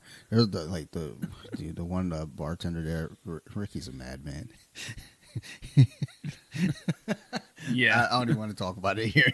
I was like, Ricky, stop. Like, what bar did you guys go to? Did you guys go to Pickles? No, it was the one next to Pickles. Okay. The 771. Right. Okay. So it's still by Camden. Yeah. But yeah, either way, sorry, off track. No, that's all right. But that's what we do here. It's true. I mean, when Joe's here, it's even worse. Like, oh my God, that's gonna be a shit show. Joe, me, you, and then Sarah's gonna be here trying to fucking like referee this whole thing. It's like, Jesus Christ. Like, who knows what I'm gonna say? What are we doing on the 7th? So that's going to be the introduction of the concept for next year. Yep. Okay. And we're just going to talk about remakes versus originals, kind of what we did here a little bit, but a little bit more in depth. And then first episode, I haven't decided what, because that's going to be the first episode of 2025. And then the first remake versus original episode, I haven't figured out which one I'm going to do first, but it'll be Sarah and I sitting down just for simplicity. Okay. Just so that way I can get that rolling. Then I got to start working on my guest list for the upcoming episodes, because this year I kind of dropped the ball a little bit with cursed films. No, you kept up with it pretty well. Kind of I mean, we didn't do. I mean, you lost track of it during Halloween because you were trying to do every week a different episode. And then we don't have one for November. Oh, so okay.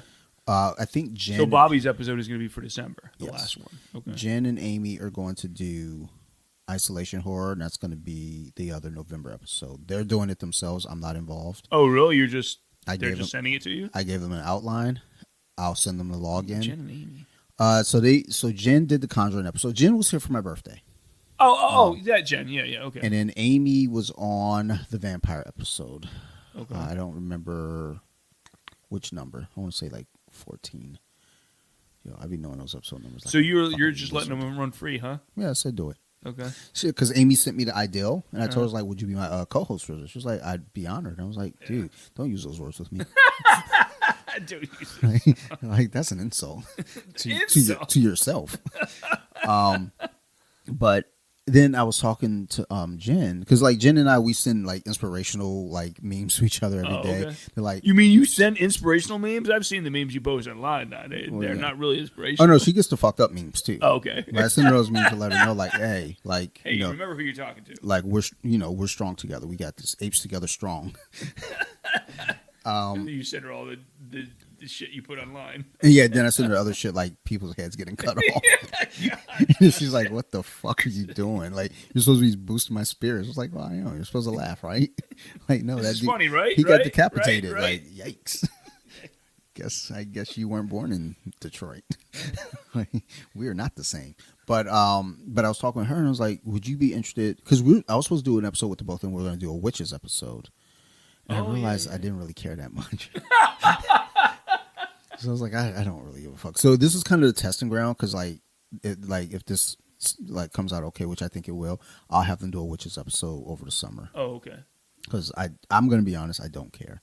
Like Sarah and I watched Agatha and I loved it. I wouldn't say I loved it, but I enjoyed it. I gotta finish that show. I did enjoy it. I wouldn't like love is a strong word. So you finished it? Yeah. Okay. It was fine. I feel like it was an episode too long.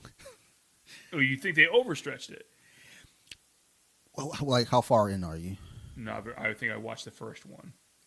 Phil, like you're overplaying yourself. Then you should just say, "Yeah, watch the first one," and then I would have known where to go there. Yeah. Like whatever the final episode. So there's 2 episodes done on Halloween.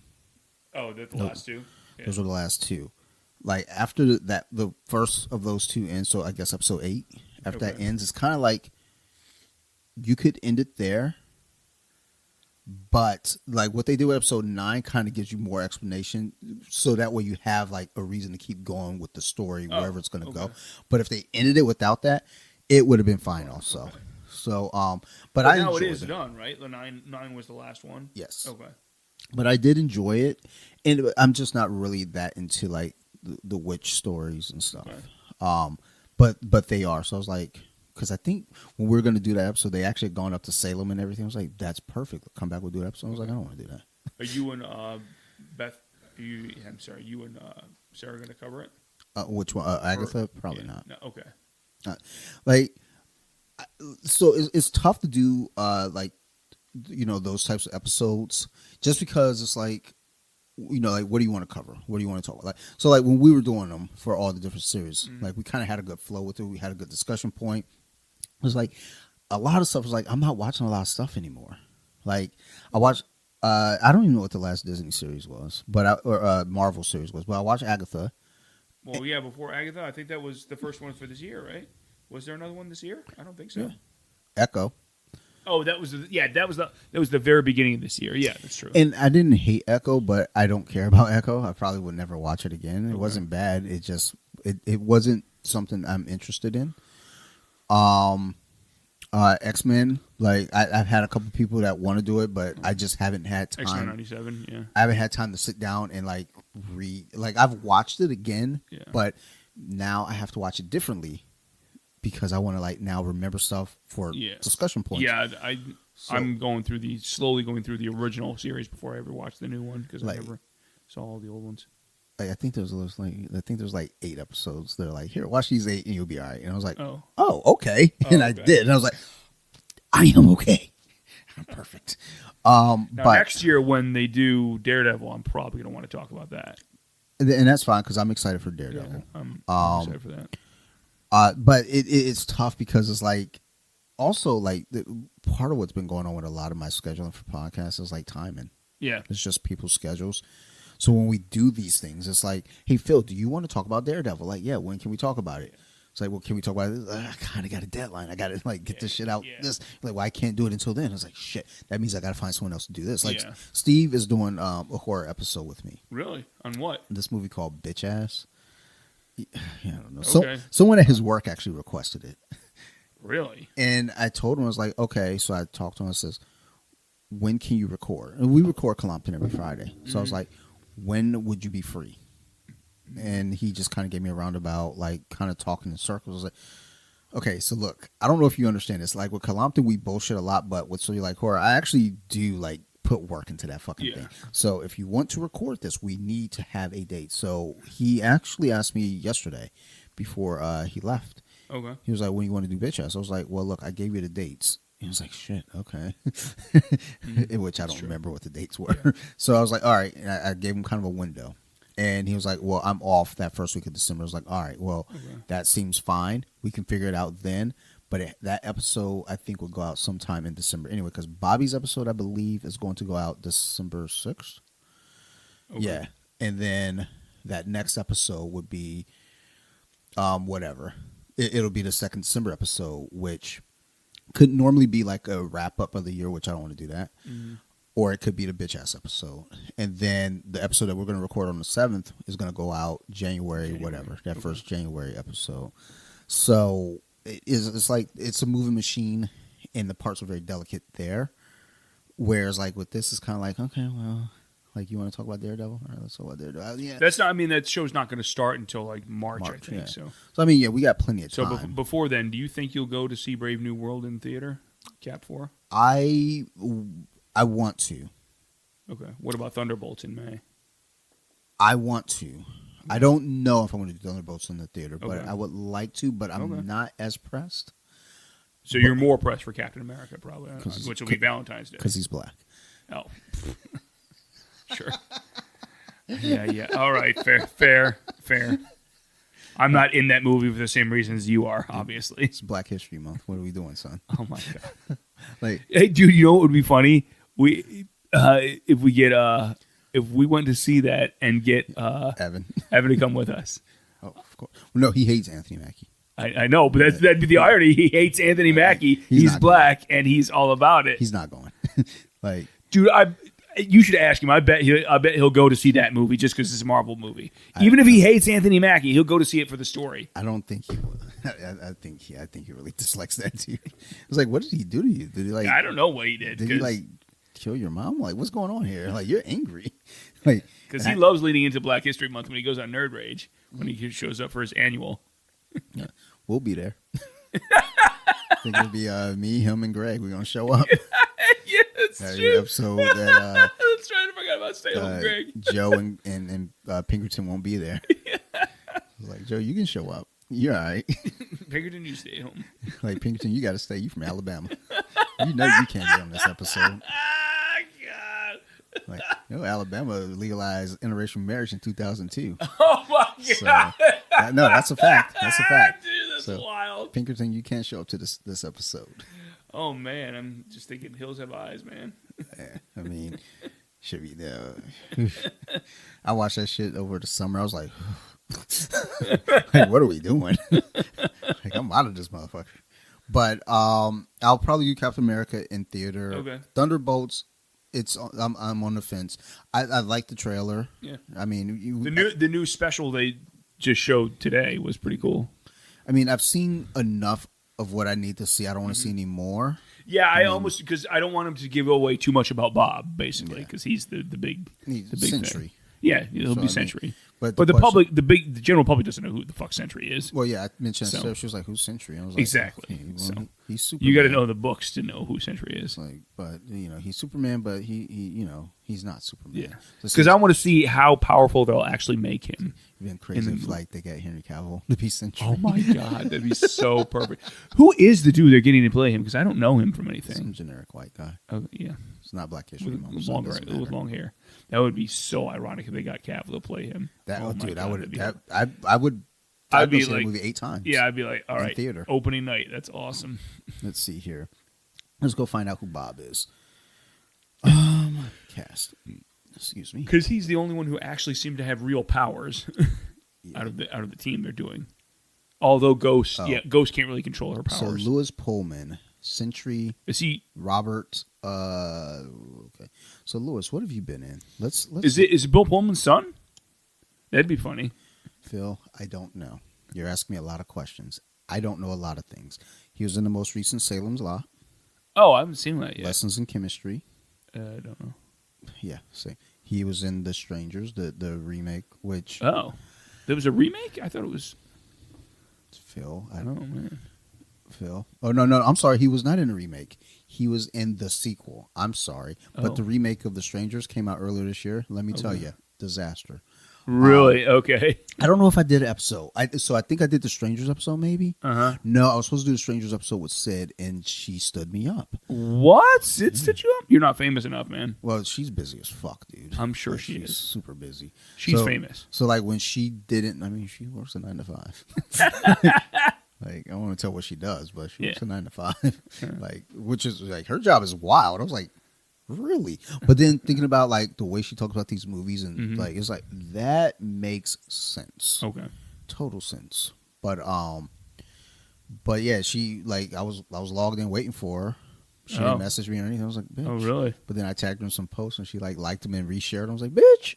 Did she ever give you an explanation as to why she? I never talked to her about it. I was just like, you know what? Boo! Because you were looking forward to that, if I remember right. Yeah, I'm always looking, dude. I love talking to her. Like she's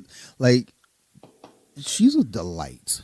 It's just like listen to her podcast. I'm like the details she puts into. I'm like, dude, I'm excited. Like her episodes. But I'll get back with her this year on something. We'll figure it out. But because I wanted to talk about the story, and I told her I was like, because initially my approach was like, hey, did you see the new Stranger? She was like, I absolutely loathe that movie. I was like, you know what, sister? Me too. Like, hey, I'm curious. Did she cover Skinamarink? She probably did on her TikTok. She didn't do a podcast episode for it. It would not be worth a full podcast. No, I don't. I'm pretty sure she did not like it, if I remember correctly. He was in Top Gun Maverick. He was in Top Gun Maverick? Yeah. Wow. All right, I gotta look that up. I mean, he's been in quite a few things. It looks like he's got a pretty expensive catalog here. Huh. But I think in The Strangers Pray at Night, the sequel, he was the son. Okay. So, but yeah, I mean, I'm interested in Thunderbolts, aka Dark Avengers, because we know what it's gonna be. They're trying to fuck whatever. Like they even said it, and they kind of bleep, like they didn't bleep it out, but they cut. It was like it was like we're not retarded. You know, we're not like we're not high chromosome. Oh my god. It's okay. It's okay. Trump won. Oh jeez. January 20th, I'm going off. Oh no. I can't be canceled. I can't be censored. Oh no. But like, it's like, come on, you guys, like, just stop playing us like we're dumb. We all know you're gonna switch it to Dark Avengers, and that's fine. Good, let's go with that. I'm in for that. But either way, I'm not pressed to see it in theater, but if I get the opportunity, I will. Okay. Captain America, I will for sure see in theater. And then the third movie this year will be Fantastic Four: First Steps. That'll be over the summer, I think. November. Right? Is it November? No, November. It's not. So they're not going to have a July one. No, because I okay. thought so too. Because I thought it was July. Yeah. Like well, so it was initially July. It got pushed back a long time ago, though. Yeah, that's true. But and there's like, I almost feel like even though they're kind of dialing back, I still feel oversaturated. It's like I almost don't want like. Well, this year they dialed back a lot, and next year it feels like they're ramping up again. Yeah. Well, yeah, and it's like, ugh. And the thing is, like, even with Fantastic Four, I was super optimistic and excited, but now for some reason I'm just like, I don't really care. I don't really want this anymore. I won't. I mean, I'll be curious about it until I see the first trailer, and then I'll probably be amped about it. I mean, I'm sure they're going to do great with the trailer. I'm sure the movie's going to be fine, but for some reason, I'm not as excited as I feel like I was and I should be. Because, even Mark, every time I bring it, I was like, I don't want. They're just going to mess up. This is the third time they're trying to do a Fantastic Four, and it's going to suck. Just dude, like the what is going to the thing that's really going to sell me on it is what does Galactus look like, and I'm sure they'll put at least this clip of him in the trailer.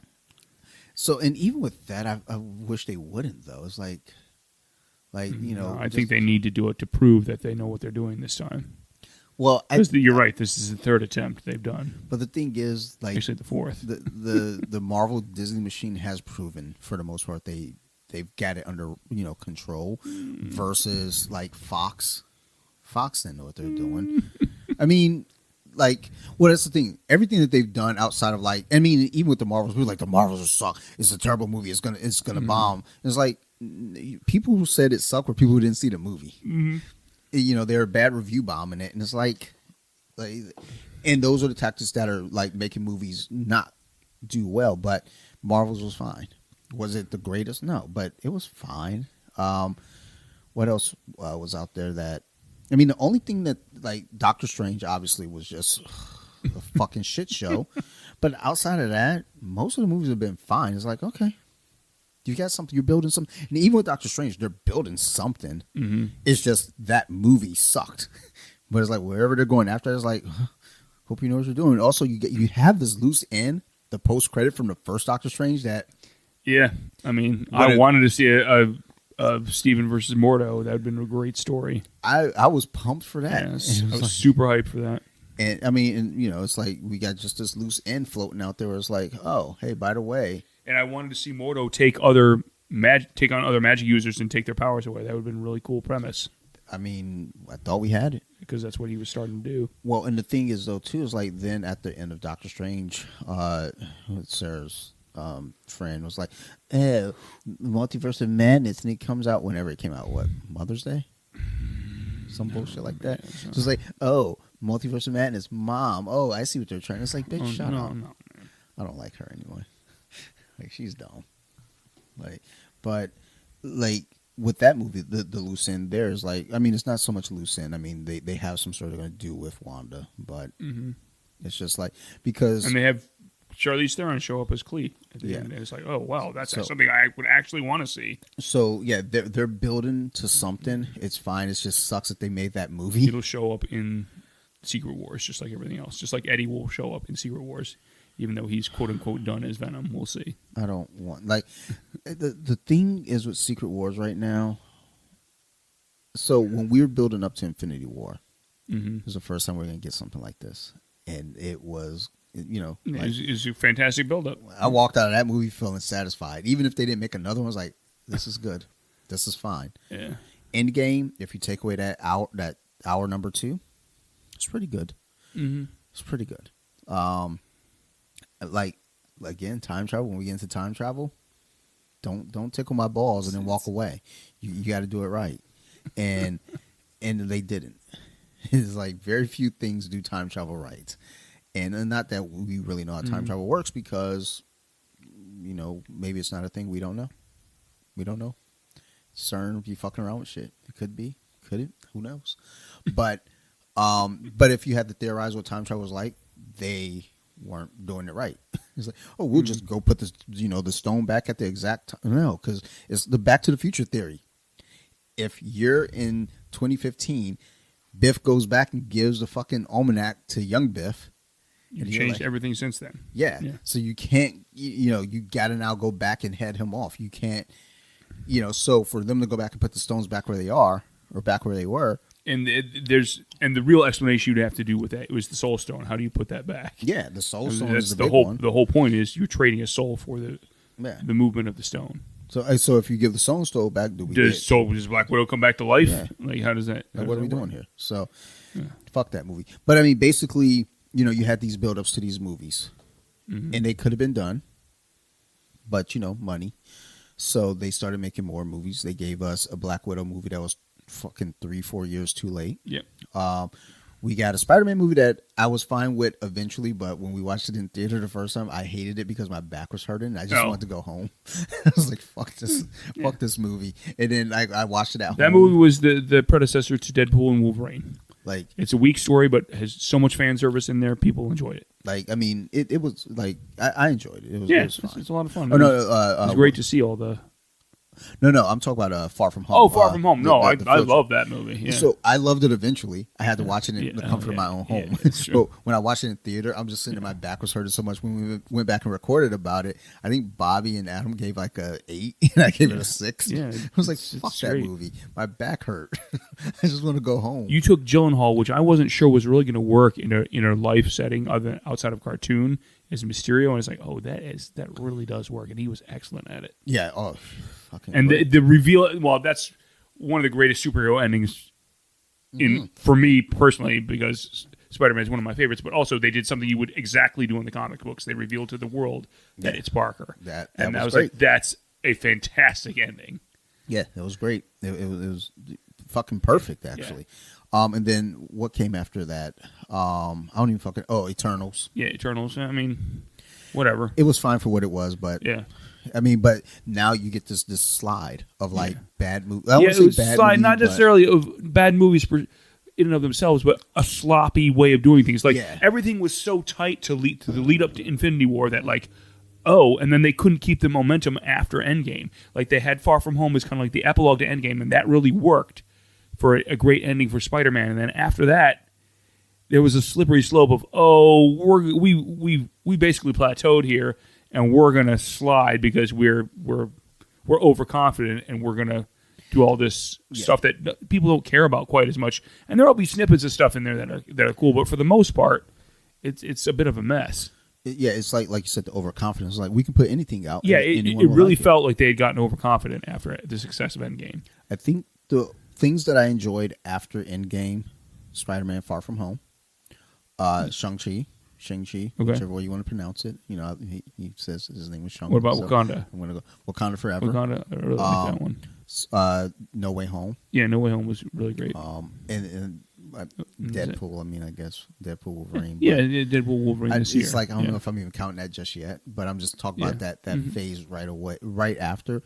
Those are the 4 that I enjoyed. And then the TV shows, you know. Yeah, some of the TV shows I did really enjoy. That got, kind of, piled up too, but it was like, because I feel like at that point we started getting oversaturated, but it was like, I enjoyed WandaVision. And the thing that kept bugging me was like, I was getting messages from friends saying, like, this doesn't make any sense. And it's like, well, you have to understand, though, too, in the comic, this woman lost her mind. Yeah. You have to also understand, watching the movie, she just watched, I guess her lover her vibrator, like get killed. The battery died, No. like in the middle of it. Oh no! Oh my god! And she's not right, so she creates this world. So it's like you have to understand, like, this is going to make sense, like, but it makes sense. And people are like, no, this is dumb. It doesn't make sense. Like, what are they doing? What are they leading up to? It's like, what were they leading up to with anything? And then you go to Falcon Winter Soldier. I like the real world aspect. Yeah, I loved it. That's my favorite of the series. I love Moon Knight because of Oscar Isaac's portrayal of the What else did they have? Personality. What If? I mean, I enjoyed What If. Like, What If is one of those ones where it's like, what I didn't like is like that it was like essentially interconnected. It should have just been like its own thing. Yeah, I think they lost the concept of what if. Like, if it was just its own thing, I'm fine. But like, it was interconnected. It was like, you're kind of losing me a little bit, but I still enjoyed it for what it was. I actually remember like season 2. No, like I didn't really like season 2 that much either. It was just like. So I'm not really caring. I know season 3 is coming out at Christmas time this year, and I'm not really caring about it. Yeah, like, I'll watch it to watch it, but I'll probably watch it after the holidays are over. Like, I'm gonna watch it when it comes out, just because that's like, because it's part of our routine. Yeah, like we'll sit down and watch something right after work. Because Sophie watches those, right? Dude, they announced zombies, and she loves zombies. Well, that's gonna be its own thing, though, right? Its own show. Okay. She loves zombies, and when she heard the rumor, when we told her like they might do a series. Dude, she almost fucking did a backflip. But she came into a cartwheel. She hasn't read any of the Marvel Zombies comics, right? No, because they're pretty intense. Phil, she can like zombies without reading Marvel Zombies. Relax. So I also liked Hawkeye. Oh, okay, because it was also very real world, and it brought back Kingpin, which is a fan favorite. And that ties it all. Like it now starts really putting those pieces in place. I was like, okay, we're moving. I like this. We're going in a good direction. So I mean, the TV I felt like worked. And I liked the Loki show. Loki was the other one. Yeah. Like, so Ms. Marvel, I get what it was, and it was fine for what it was. Yeah. Sarah loved it. I didn't hate it. Yeah, I didn't hate it. I didn't care about it. I didn't care. But also, just like with Agatha, I'm not the target audience. So it's not for me. I don't have to care. So, I mean, I think, again, target audience, like, because I started about target audience, and I was like, I'm not target audience either for Agatha, but I did enjoy it. Okay. I mean, I want to finish it. I just haven't had time yet. I think I'm more into Penguin. I guess still got to finish that. I think with Ms. Marvel, I think I was exhausted though. Also going into it, I was like, God, we're going. Yeah, I watched Ms. Marvel way after the fact. Like had been out for a long time. So I think what factored in too is we were also trying to watch those Star Wars shows as well. And I'm not. I was just done. Yeah. So when we got to Ms. Marvel, I think I was really done. And then just hit burnout. I went back and started to try to rewatch. I was like, it's fine, it's cute, and it works with the Marvels. Okay. But it's one of those things where it's like I was just burnt out at the initial point. And then what else? There was something else. We got Marvels. She-Hulk. Secret Invasion came out, and I was like, ugh. It was a mess. It was a mess. So I think that was still in that period of like exhaustion. So I would come home from work. We were trying to keep up with everything, and Secret Invasion was like, ugh. I would come home from work, and we would watch it after work, and I would just go to sleep. Like so maybe if I went back and rewatched it, maybe I feel different. But I'd come home and go right to sleep. I made no efforts. Let's say, Book of Boba Fett, I for sure went straight to sleep. Okay. I came in, Sarah turned and I was like, all right, night. She asked me, I was never in for that. She was like, how did you like it? I was like, it was a good sleep. I snoozed. Good 28 minutes, like a good nap. But yeah, like I think as you look at like what Marvel's doing moving forward, it's like they've proven they know what they're doing. They have, and I think getting that backlash. Now they're like, okay, we got to tighten it up. Well, so next year is the first year since like Far From Home where I've been excited about most of the year for next year for what they have on the docket. They're doing Brave New World. I'm excited for that. They're doing the Daredevil show. I'm excited for that. They're doing Thunderbolts. I'm excited for that. Fantastic Four. I'm sure I will enjoy some of it. I don't know how it'll come down to how they do Surfer and Galactus for me. I forgot Surfer. And they're doing the Surfer as a female, which as long as they keep the fact that whoever it is, male or female, that they're doing it for their loved ones, then that's the character. If that's what they're changing, then that's not Surfer anymore. I don't care how much silver paint you put on the person. The whole point of that character is they make the sacrifice for their loved ones so they save their own planet. I mean, and that's the thing, too. It's like, I feel like when they do stuff, so let's take Fantastic Four. Let's take Galactus. Let's take Silver Surfer. Let's take all this. And you're like, okay, we saw what happened the first time with Fox.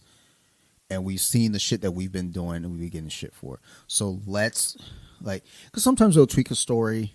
And it was like, okay, we'll move this around. And sometimes those tweaks may actually make the story a little stronger in the times that we're in. But it's like there's certain things you can't quite take away. Like you said, like, why are you the Herald? Like, I'm doing this to save my world. Like, that is a very specific thing. And I feel like I can't imagine they take that away. I don't know. It just wouldn't make sense for them to do that. Now, if it was Fox, yes. Fox would be like, fuck I mean, they changed Thanos' motivations for what he's doing. But the thing is, it still worked. So that's the thing. Is like, if you can change it for something that's going to work, it's like, okay, that's fine. Because if they go that route with Death, I mean, you have a whole different angle that you're going with, a whole different story that you're building. So it's like what they did with Thanos was like, okay, it works. It's fine. Whatever. It makes real world sense. Now, like for them to change, either the Surfers and say, hey, like they're doing it for this. I don't know that there's anything that would make sense for them to work for Galactus. Like they're like, like if you told me before Infinity War comes out, this is why Thanos is doing it. Well, what about Death? Well, he's doing it because this is like, okay, that makes sense. Again, it can work. But at least with the original version of why he was doing it, you can't make the joke of, oh, well, you could just make more, which is the whole joke of what they did. Yeah. Where that joke comes into play because, oh, I'm going to cut everything in half because it's too much excess, basically. And, oh, well, the obvious argument is the joke they even played up themselves is, oh, well, you could just double everything in the universe because you have the ability to. Whereas in the original story, you can't make that argument because he's not doing it for that.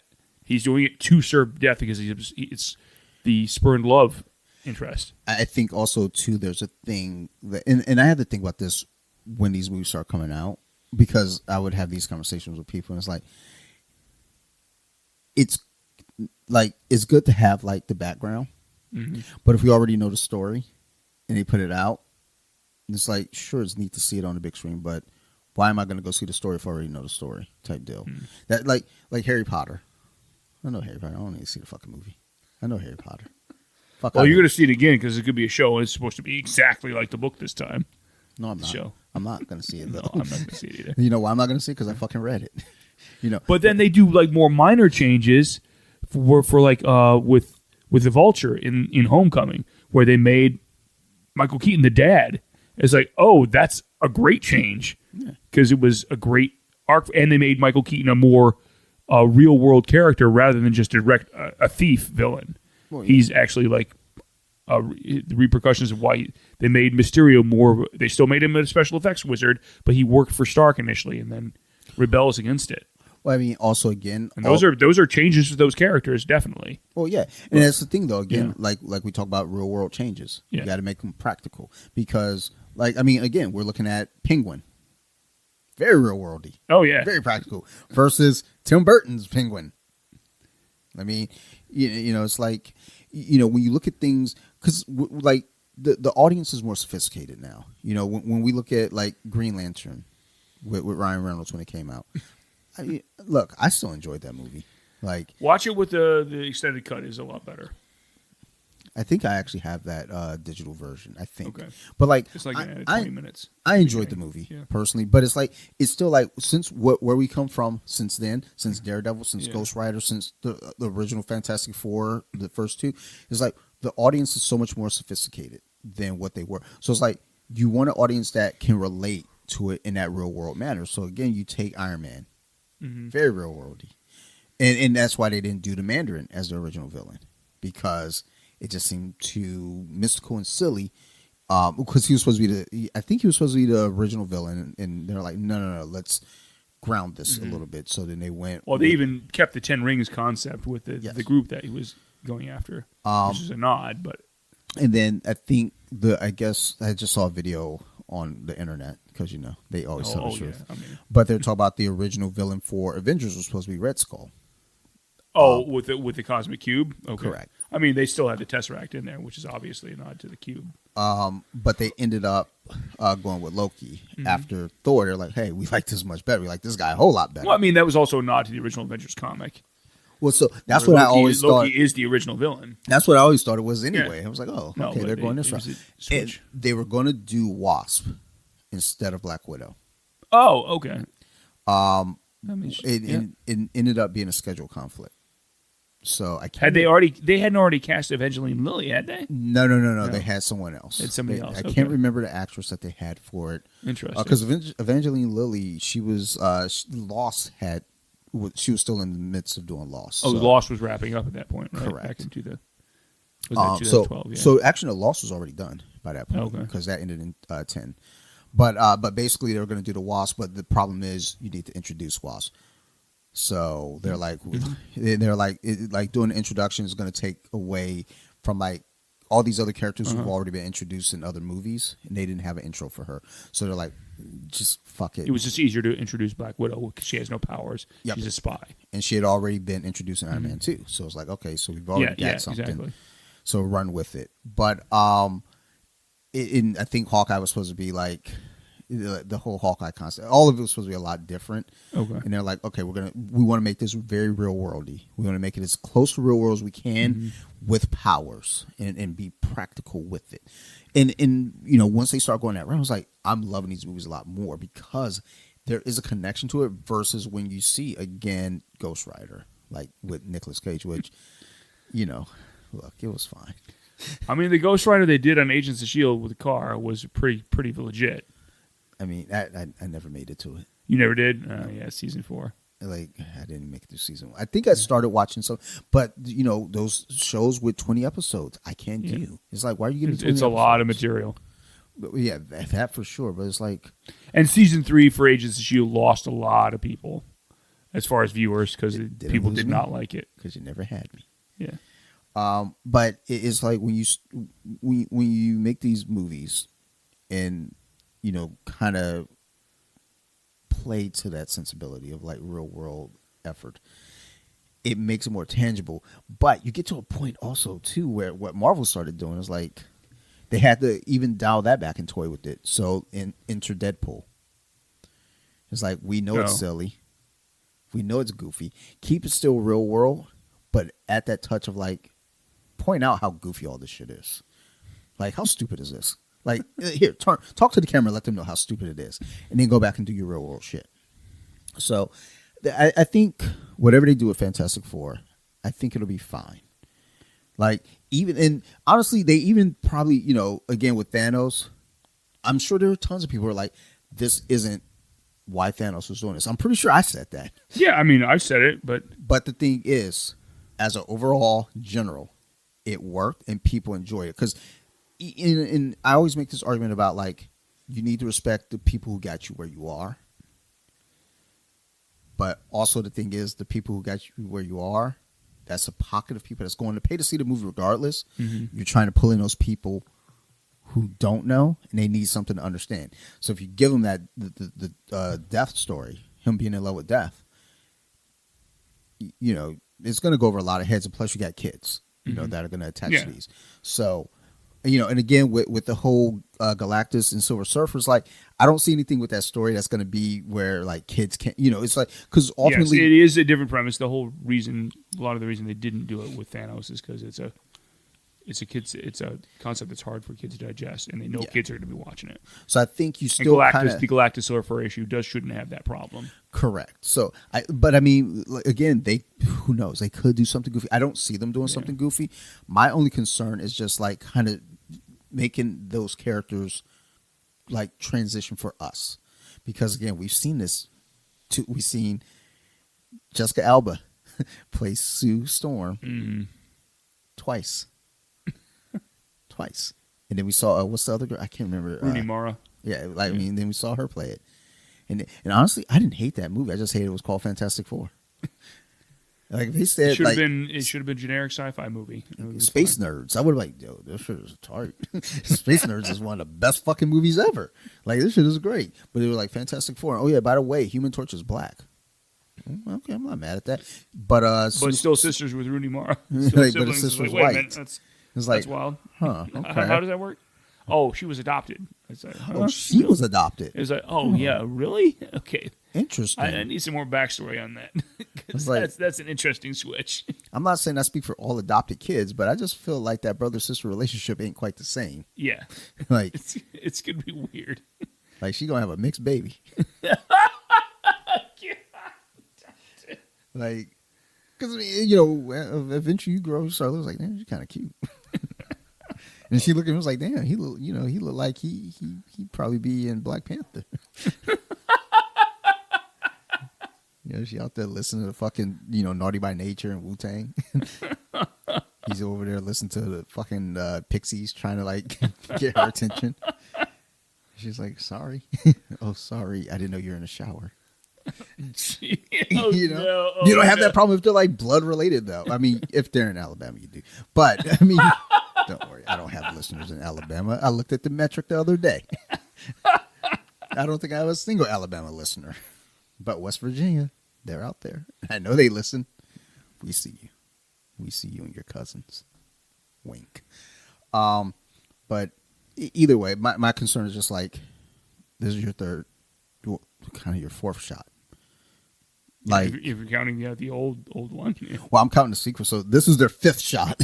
Oh. This is your fifth time making a Fantastic Four movie. So I feel like, though, they've taken properties that we thought had no hope. I mean, they took The Incredible Hulk after Ang Lee just put out a Hulk movie. It was like, what is this? Back in 2008. It was like, oh no, it was before. What was it? It was 05. 2003. I think it was 05. Oh, was it? Okay. Because I think they're three years apart. Okay. But like seeing that movie, I was like, what the fuck? I was excited, and so I was like, I feel like I went to the theater for that. I'm mad. Well, I definitely did. And I know you did, Phil. I know you did, Phil. Trust me. If you weren't here right now, you'd be in the Hulk theater. I know you would. No, not tonight. Like tomorrow. I was yesterday. I will be tomorrow. See, Phil, I know you. But I mean, I went to the theater to see that fucking Hulk movie. I'm pretty sure. And let me tell you, I wasn't happy. Yeah. But I love Jennifer Connelly. She was. Look, I'd take her over Liv Tyler any day for playing Betty. She was a much better Betty. I mean, I just think But Liv Tyler didn't have nearly as much of a role in the Edward Norton movie as Connelly did in the first one. But she'll be back. Yep, she will. She's coming back. Yeah, that's fine. So good for her. Good for her. I'm proud of her. Guess who's not coming back? Ed Norton. Oh, well, yeah. That would be a switch. I'd be like, whoa, how the fuck did you get him back? I think Feige said he wanted everyone back but him. Yeah, I think he was like, for Secret Wars. He and Feige nearly came to a fist fight. But that's his MO. Every movie he's on. I mean, the thing is, his rewrites that happen, it works. Yeah. But that's the thing, is like, well, dude, we don't need you to undermine all our fucking movies. Go make your own fucking movie. And it was called Motherless Brooklyn. Haven't heard much about it. He had a stutter. He had a speech impediment. And Norton's made a ton of good films. He's from Columbia, Maryland. So? He looks the type. Oh, come on. Columbia has a look. No, I didn't. Yeah, they look I used to live there. And so did I. You look like Ed Norton. Fuck him in Wild Lake. Jeez, come on. Dante still harbors a lot of anger. Go Scorps. It's like a 20-year-old reference. Well, we exist still. Scorpions exist. What's up, Oakland Mills? We see you. Fuck Wild Lake. Fuck them Wildcats. All right. So we already know I don't like Ed Norton. Actually, I don't dislike him.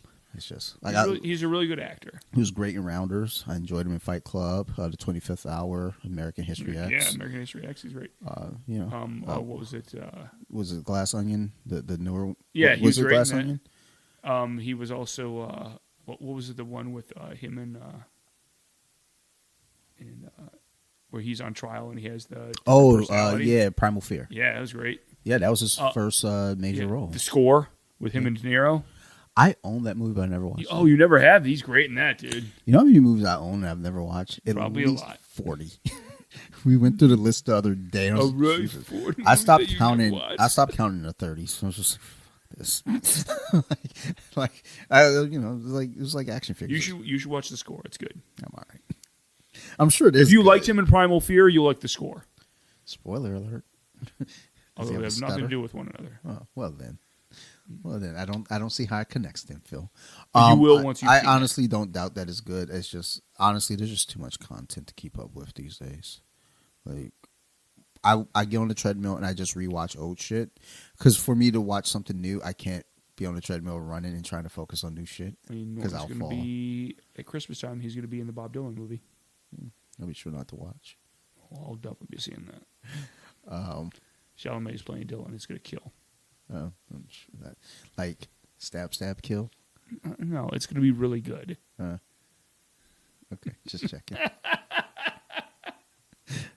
Are you watching Penguin at all? Not yet. We're going to watch, but now we're just like, I think Sarah's off this week. Okay. So I think we might sit down and watch it. Did you watch the Amazon Batman animated from Dini and? Okay, because that was really cool. I'm sure it was. It's very different. I've heard solid things. I just haven't. Again, Phil, there's too much content. I know. Well, it's not even that there's too much content. It's almost like there's a lot of content that happens, and it's just moving so fast. Like it used to be where you could have a show, and the show is there, and like it's in this space right here. Nothing else invades. Now it's like you get a show, but then someone else comes up with another show. And it pushes that out the way before you can get to see. So Penguin falls in that example. It was on my radar. I was excited. We're ready to watch Penguin. But other stuff it's all priorities. Like your priority was more Agatha because of Sarah. Well, not even so much that. It was just that like a bunch of shit. It kind of got buried. Okay. So because they kept promoting it on Amazon. Yeah. And I was like, I'm in. I'm going to watch this. I'm going to watch this. And then it was gone off the front screen. Oh, okay. And then we're like, okay, you know. Just like life moving fast, so you don't. And Sarah, like she's good now at writing shit down for us, but I don't trust women writing shit down. My therapist write a lot of shit down. Who knows what's in that book? Other than Marvel Legends, is there anything you've gotten recently for nerd stuff or no? Like I've been doing a lot of comic book. Really? Okay. A lot of Lucy's. Okay.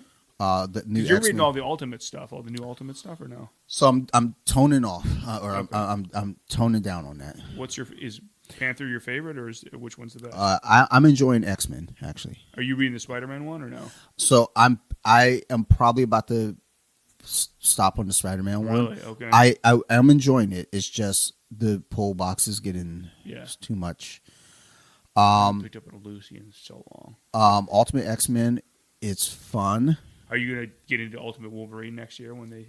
I will, because it looks cool. I will check it out. So what I've been doing is I'll do the first 6 issues. Okay. I'll do a volume. Just to see what they do with it? And see if I want to keep going. So Ultimate X-Men, I'm still in. Ultimate Spider-Man, I'm still in currently in Ultimates. And Ultimates I'm still in. Still in. Black Panther, I have up to issue, I want to say 8 or 9. Oh, so you're going farther than 6. But I think I'm done with it. And then all the new X-Men stuff, for the most part, team stuff, I've been reading. Since they after the Krakoa saga's done? Uncanny X-Men, I think, is a lot of fun. Exceptional X-Men seems neat. Exceptional X-Men is one of the new titles? It seems neat, but I don't know how invested I am going to stay in that one. NYX, I like. Oh, they brought the NYX concept back? Okay. X-Force, I think, as much as I love X-Force, I think I'm done with it. Is X-Force still a Black Ops team or no? Yeah. Okay. I think I'm done with it, though. Okay. X-Factor is actually a little cool. Like I'm still kind of on the fence. I'm like, because it's kind of like playing off the boys a little bit. Okay. Where it's like basically we're worried about your social media numbers. We're worried about So X Factor is a little more real world than the other ones. We're worried about your public image, and this isn't like a team like that's dedicated. You're going to lose some team members. We're just going to put in some new mutants. It doesn't matter. Okay. And I think it started. Which one is the teen book now? So it's hard to say because they're all. It's like everyone kind of dispersed. So you got X-Men, Uncanny X-Men. So there's not one that's specifically the younger characters like New Mutants or the original X-Men? No. Okay. So if there's one, I would say NYX might be the closest. Okay. And is there a government-sanctioned team like X Factor was in the 90s? So X Factor is still that. It's still the government-sanctioned team. Correct. But NYX might be the closest one to being that teen one because you have Ms. Marvel there, and she's in school. Is there any of the team books that have a mix of heroes and former villains, like Marauders? I'm trying to think. Or Hellions. X-Force might. X-Force. So the Black Ops team has some former villains, and I think other than Deadpool, or no? So Deadpool was in issue 1, but I don't even. That one was weird. I was like, because he's not on the team. Oh, so he was. So he was there to sell issue number 1. Yeah. Okay. Because he wasn't in. Is Sabretooth on a team? Not that I've seen. Or is he back to being a villain? I haven't seen. So Mystique number 1 just came out. So she's got her own series. I didn't pick it up because I wasn't crazy about the artwork. Is Magneto a good guy or a bad guy at this point? He has no. Okay. Wait. I think he's an X-Men. I think. Okay. Because the Krakoa saga made everybody on the same playing field, where no one was really a villain anymore, including people like Apocalypse and Sinister. Yeah, which have never been good guys prior to that. And at least Magneto's walked the fence of playing both sides before, as has Frost and Mystique. So, and I wasn't reading during that era. Yeah, I tried to go back and pick some stuff up, and I was just like, I can't do this. Yeah. This is not for me. It was just weird to see Apocalypse, but at the same token, we've seen Thanos play both sides, and he was pretty much a big bad for many, many years. I like Uncanny X-Men because you have Rogue as the leader. Oh, really? Rogue is leading Gambit and Wolverine. Is Shadowcat still leading a team at all, or no? She's an exceptional X-Men. And she's kind of trying to pull away from all of it. And really? Because she was a team lead. They're trying to pull her back. Okay. So she's like, look, I don't want nothing to do with this. Her pirate look was pretty cool, actually, I thought, for a while. I'd buy that Marvel Legend. And, Magic is pretty much become a big central character now. Where's she at?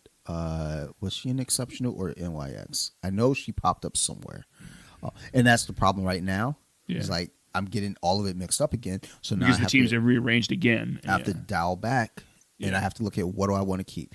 X Factor I'm enjoying just for the real world kind of thing to it, because this makes sense. Uncanny X-Men just because I like that Rogue and Gambit dynamic, and then Wolverine mixed in there. And even Rogue, there's a point where they're like, and they have like this teen group that they're all like younger mutants. Mm-hmm. You have to fight them. They're like, oh shit, hold on, we can help y'all motherfuckers. But I can't remember what happened. But Rogue was basically in some shit, and she was like, I don't want to have to do this. Mm-hmm. And she had to make a call. And she had to call Cyclops, who's an X-Men. Are Gambit and Rogue still together in the comics? She hasn't left him for Magneto yet, like the cartoon? No, the cartoon's from 1997, dog. What you talking about? No, they're married. Yeah, they got married in their own series, but then their own series only lasted so long. So I didn't know if they kept it together or not. They seem perfectly fine. But Rogue ended up having to call Cyclops, right, reluctantly. She was like, I don't want to have to do this because, she didn't even want to be the leader. But Gambit was like, well, if there's anyone built to do it, it's you. Didn't she lead when Avengers crossed over with X-Men? Didn't she lead the Avengers X-Men team or one of them? I can't say. The Uncanny Avengers, or I think she was a leader. I have that book. So she had a cape at that point too. Yeah, for a bit. Okay. I need that Marvel Legend. Where's that? I don't know.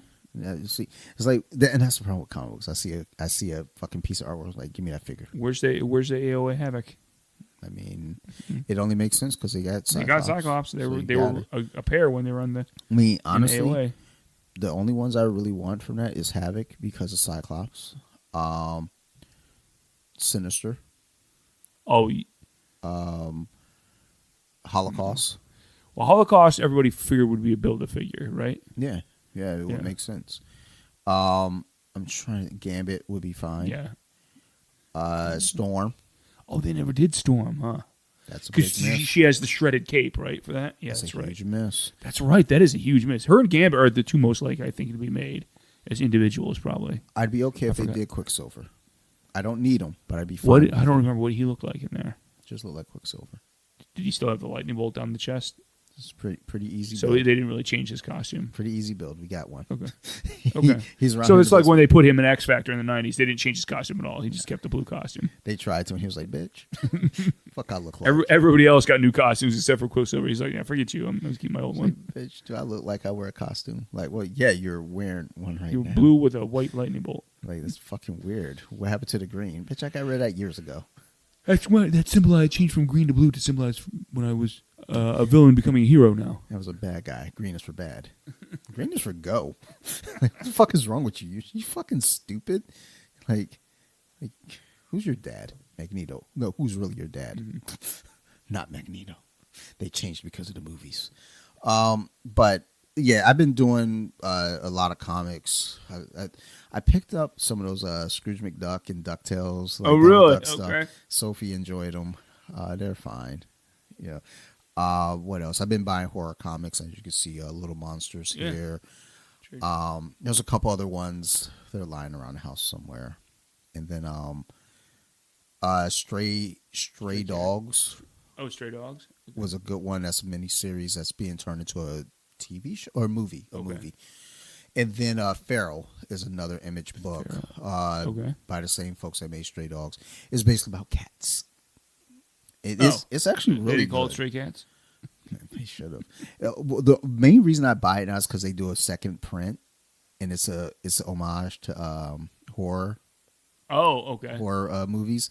Oh, so So, each secondary cover is an homage. Yeah, to I'll show you famous after stuff. Okay. after we record. They're really cool. I'm actually thinking about getting like a binder just for those to be displayed because I like them a lot. Cool. They actually, even the most recent one, issue 7, was one like I was like, I would not expect you to do this one, but okay. I've never seen the movie. I'm aware of the movie. I've never seen the movie. It's called May, M-A-Y. I was like, interesting choice. All right. Okay. Weird. But and then Stray Dogs actually has a whole bunch of horror covers as well. But it's hard to keep up with those because there are a lot. Yeah. You know, I'm sure. it's like a litter of them, if you will.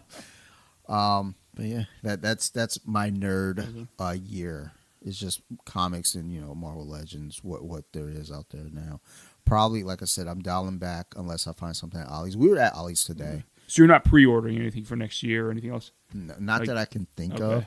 Even at like the Spider-Verse wave that just came out. What about I meant to bring it up, the Secret Wars carded stuff.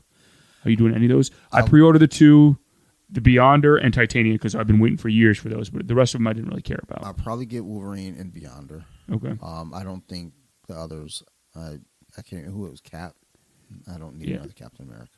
I mean, of course, they did Black Suit Spider-Man. They did. I don't need another. Yeah. one. I only wanted the Beyonder because that's the first time they do it. The first time they did a legit original Titania. So I'm hoping if they continue it, they'll do a Volcana to go with her, because those were the 2 of the characters they created for that series. I think if this wave does well, They'll probably they should do more. because they already did Molecule Man. That was the other one I'd be waiting for, and he looks exactly like he did back in Secret Wars anyway. Like I never did get the 2-pack with Doom without the cape and with Captain Marvel. Did you do that one? yeah. Okay, you got those. How was it? I wanna check out. love The the really, Captain I Marvel. really want that for Doom, but Take them. you don't care I don't. because I care more I wanted about her. him than Cat. Because he came with the clean, handsome face, right? I have to find. I have them in the box. If the you other don't care, pieces. I'll give you money for that one if you No, want. take them, dude. You can have them. Because I mean, he's just on the shelf Yeah. with no real. Because he comes purpose. with a handsome face and he can hold his separate mask, right? Okay, yeah, The that's mask really might what I wanted. actually be over there. Because that's the cover for issue 11 or issue 12 when he's beating everybody. It's awesome. Yeah, like they actually had that 2-pack at Ollie's. Oh, they did? But I missed Okay. it. Like I saw it and I was like, I already have this. Oh, okay. But then, now it's Yeah. gone. But Yeah, the if you two- don't care, I definitely would take I that. think the off your 2-pack hands. was like $17. I was like, oh my Oh, god. damn. But even when I bought it, it was $23. Oh yeah, that's way. See, I didn't initially buy it because I was like, I only care about Doom, and it was like $50 originally. Like, I mean, I only got it because it was $23. I Okay, yeah. wasn't good Yeah. because So you paid like one figure, or even by today's prices, less than a figure for it. actually that's the figure I wanted was Captain Marvel. Okay. Like Doom was fine, but I already had like Doom figures, so I was like, But I want it because that's one of the classic covers. But yeah, you can have it. It's all yours. Like, Thanks, man. I just want to make sure I get the other head because I think he had another head, and then he has the mask, Yeah. and the unmasked head is on him right now. Yeah. But like I'm trying to think. Yeah, when I look at my Spider-Man set over here, I think the only thing I'm going to get is Spider-Man India. Yeah, Spider-Man. yeah. In I think he's out because I think I saw him at GameStop today. Yeah, he's at Third Eye. I saw him yesterday. I was like, huh. I might get this, but I'm looking at prices on Amazon because as I see them fall on Amazon, it's like this would be at Ollie's. Mm-hmm. But they haven't had the carded figures at Ollie's. It might be, yeah. They might be. So I'll probably just pick it up at Third Eye. The garden ones may be selling well. I don't know. I don't think they are. MJ's not selling well. They did MJ for the movie. Oh, they did. Okay, they did. Okay, I wasn't sure. You know, that figure. Oh, okay. I think I got mine for $7. Wow, because Amazon did like a quick sell. See what we can do. I was like $7. Okay. I'll pay $7 for this because I didn't want her. I just wanted the cube. Oh. That's all I wanted. I don't give a fuck about that figure. Fuck that. I'll set that shit on fire. But like I wanted the cube, so that's all I wanted from that. But yeah, I don't think Ollie's does like those carded figures. But Speedball is there. I just saw that today. Okay. What else? I'm trying to look at my Speedball an exclusive. I don't remember. He was. But he was a carded figure, right? No, he was he had a Build-A-Figure piece. Speedball was there. I'm trying to look around the room because there's a lot of figures. Obviously, the Eternals. Like the entire Turtles set was there. The set Karnak, that set that he was in with that one Hulk figure or Build-A-Figure. Oh, okay. So Ms. Marvel, basically the set for the Marvels. Right. Oh, that's all there. Okay. Basically all of the Disney Plus What If figures, and all of those were there except for Falcon. He's not there. Vision's not there, but Wanda. I don't think Hawkeye is there. No. Gamora's there. Stealth Suit Captain Marvel, or not Captain Marvel, but Peggy Carter, Captain Carter. Yeah. Zombie Wanda is there. So I mean, they like, you know, I'm walking through. I'm like, damn, dude, I should have fucking waited. Like, you know, these motherfuckers were like fucking $10. Instead, I paid $20 for some of them, $17 for a few. But a lot of what I'm doing with the figures is just I'm kind of waiting stuff out. I think I will get that 1-2 pack with Wolverine and Spider-Man and Fantastic Four. In their Fantastic Four outfits, just for the Wolverine, to be honest. Dude, I got a collection. I got to add. So well, now that I got the Danny Ketch cycle, so now I can do the actual legit new Fantastic Four if I want. I'd been waiting for a long time. So that came down in price on Amazon, like back to normal. Yeah, I pre-ordered it before from Big Bad, so I didn't pay anything over retail for it. So yeah, it went up for a minute and it came back. That's one of the few I did pre-order. It came back down. I was like, if I get it, where do I put it? Because I don't have a Ghost Rider. Yeah. Oh, you don't have any Ghost Rider? Huh. Okay. So that, you know, that's not that I need one, but you know, there's just always like kind of like. I mean, now that they've done that, I really hope they do the '90s Blaze with the ponytail and the Hellfire shotgun. That'd be cool to have them side by side. Like if I like, there are times when like I don't have a figure. I sit up at like 3 a.m. and just look at the ceiling and say, "Yo, you're fucking up, Dante.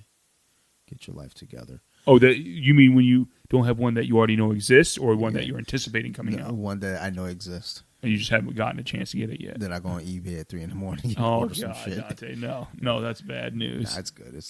I'm professional. You're a professional, I'm sure. Don't fucking judge me. I don't judge you at all. You don't know my life. You don't know my story. I know some of it. I don't know all. You don't of it. know the G.I. Joe figures that I missed out on. Quick Kick. I missed out on that, son. I was upset. Snake Eyes. Everybody wants Snake Eyes. I mean, it's the most popular G.I. Joe. Shipwreck. Everybody had Shipwreck. I didn't want Shipwreck, but I had them. Everybody had a Shipwreck. He's double packed in the case. I was like, what the fuck? It was like, Shipwreck again?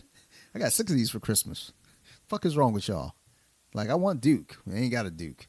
Like, we can't find him. Here's Captain Gridiron. Fuck this motherfucker with football grenades. Stupid fucking I forgot about Captain Gridiron. That's actually when I started like caring about football, when I got that figure. So I would like play football with my G.I. Joes because they had the football grenades. You know, like, I was a fucking weird kid. Like, I was just sitting in my room because I was adopted. You know, we not right. But I ain't got much more. What you got? Venom 3 was a mess. Duh. But I will definitely still be going to see Craven because Craven, actually looking at the cast list with who plays who, there's more to that movie than I thought there was going to be. So I'm more interested in Craven. There are times when I look at cast lists and I get excited, but then I remember that I don't care because I feel like you can put certain people in a movie. You can even put certain characters in a movie. But if you don't know what you're doing with these characters or actors. We'll see. This is going to be potentially the most lore heavy of the Sony villain verse that they've done so far with Craven. Sony has not done any movies like since Spider-Man's moved to the MCU. Mm-hmm. That has made me feel like you guys have got it together.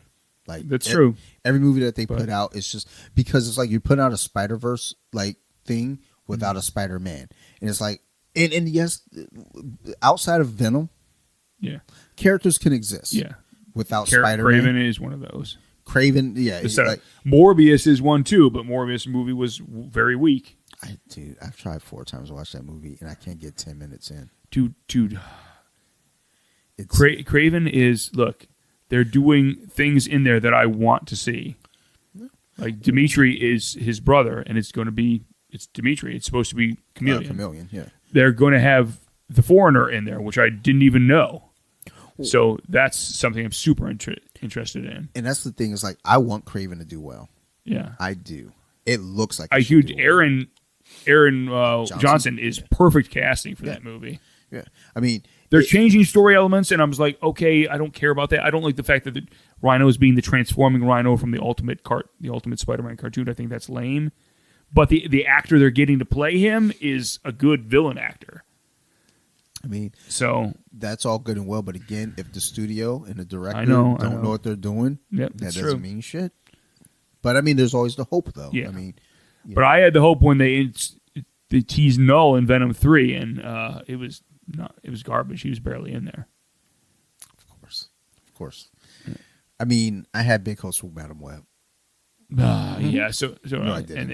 I didn't have hope for Madam Web, but they got me because I'm too much of a hardcore Spider-Man fan with what they showed in there. The fact that they were doing the bad guy they were doing in there.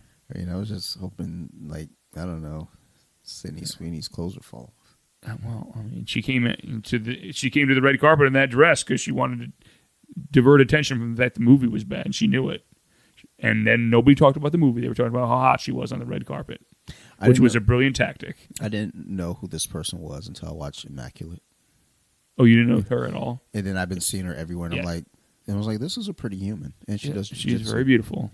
Like, I was like, good for them. So I actually had to heavily edit an episode of Off the Mats. Because the dude that was the guest, and I'm not even going to say who the guest was, but like we were talking about like Hollywood celebrities, and this dude went in on them. He was like, there's no pretty celebrities now. What? He was like, you are crazy. He was like there's no hot celebrities. Yeah, there is. There's tons of them. I think that there are, but again, your taste is what it is. So it's like, it was like, and I brought up Sydney Sweeney. I was like, okay, she works, and then I was like, but yeah, she's like the only one. And it was like, and I had to really think. I was like, I don't know, is there more? Now I'm even thinking about it, like, who else is there? But then like, the line that he says, like, look, if you don't have a fucking C-section scar, you're too young for me. And I was like, oh no! I was like, yo, you're a wild dude. but it was great. But I had to cut that out just because it was like I mean, he said something else later on. And he wanted that cut out, but I couldn't cut that part out without cutting out the rest of the stuff beforehand. Oh, okay. And it was like he's making a challenge for your editing skills. It was like a 20-minute cut. It was like oh no! Like I mean, but it was went off the rails. It was a great conversation. I love talking to that dude. I can't wait to have him back on. But it was like, oh my gosh, this is like a hang right now. We're chilling right now, like just talking shit. And I was like, ooh, we can't use a chunk of this. So, but Sydney Sweeney, she's a good looking human, very pretty. I like her eyes. Like there's something about her eyes she got pretty eyes that like really like stand out. So good for her. I'm proud of her parents. I got the even though I don't have the games, the art book with the concept art is really cool. Spider-Man 2 Collector's Edition art book with shows all the variants of what they were going to do with the designs for the villains and stuff is pretty awesome. Nice. Yeah. There was an art book I saw today at Ollie's. I was about to pick up. For what?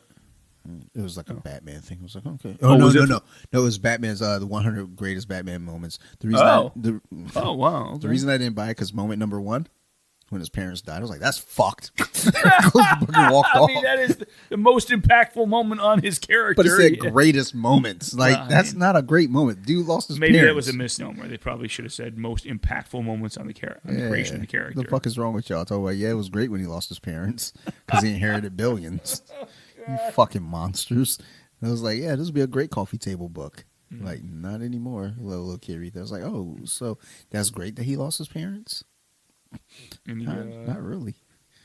My friend Amber lost both her parents at a young age. Like, she didn't become Batman. Did she inherit billions of dollars? No, she inherited a drinking problem. Oh, yeah, that's way more common than inheriting billions of dollars. Well, yeah, Yes. I mean, I want to see a drunk Batman out there fighting crime. Well, remember at the beginning of Dark Knight Returns, he was an alcoholic. Yeah, well, you know what? I want to see him out there shotgunning beers and fighting crime. That would probably be a mess. Oh, that'd be fucking great. It's real world. Very real worldy. Like, I have a Spider-Man issue from Web of Spider-Man where Parker was drunk when he went to fight the Hobgoblin. love to see. Because somebody spiked the punch at the party and he didn't realize it right away. Oh, that shit's dumb. Nah, I wanted him to have a legit drinking problem. Well, he didn't have a. He Narrowly escaped Hobgoblin and ran back to the party saying, "Who the fuck spiked my punch?" Oh, so he was. Yeah. He was like, And you remember his old landlord, Mrs. Muggins, in the comic. It was her husband that snuck into the party and tipped his whole flask into the party punch, and nobody knew. you love to see it. Getting these motherfuckers in comic books drunk, like, oh, It's hilarious. And Hobgoblin calls him out in the fight. He's like, "Spider-Man, are you drunk?" Because he's like slurred his speech and everything. And the only reason he's survived the fight is his spider sense narrowly gets him to move out of the way. oh boy. It was pretty funny. Like that's outstanding. That's information that I didn't know, and I'm glad that I know it now. That's what I'm here for. I'm here for those deep cuts. I'm gonna open conversations with that shit now. I was like, what the who did you invite to this work function? Yeah. Like, who is this? I'm trying to get Steve. I can't remember the issue. It's a Web of Spider-Man issue, and it's during the Black Costume era where he had the black cloth copy. Even better. Yeah.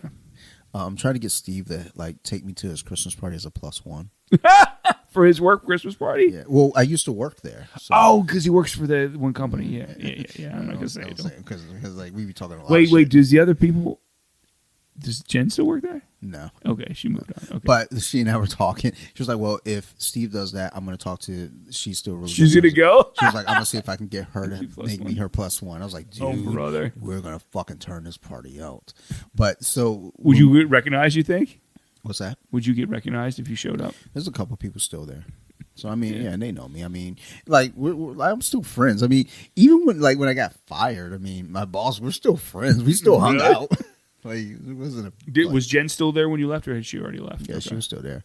Like we always still hung out afterwards. Like, yeah, I'm Wow. pretty sure we hung out the next weekend after I got Oh, fired. Like, brother, I was trying to go out to weird. Baltimore. Like, yeah, let's go get fucking trash. Oh, no. I was like, I can say all the shit I So want. Steve right still now. works there. Yeah. Interesting. I think he's like a data analyst or something. I don't know what the fuck Oh, he does. okay. It's fucking weird. Like words to make you sound important. It's like you're just a guy. Any other movies that you've watched? lately? What did we watch? Well, I mean, we've been obviously watching horror films. What did we watch? We watched this joint on Netflix, which was interesting. It was called "It's What's Inside," and it's a thriller, not so much a horror, but basically, it's a body swap movie. So I think it's like Freaky Friday, but more scary.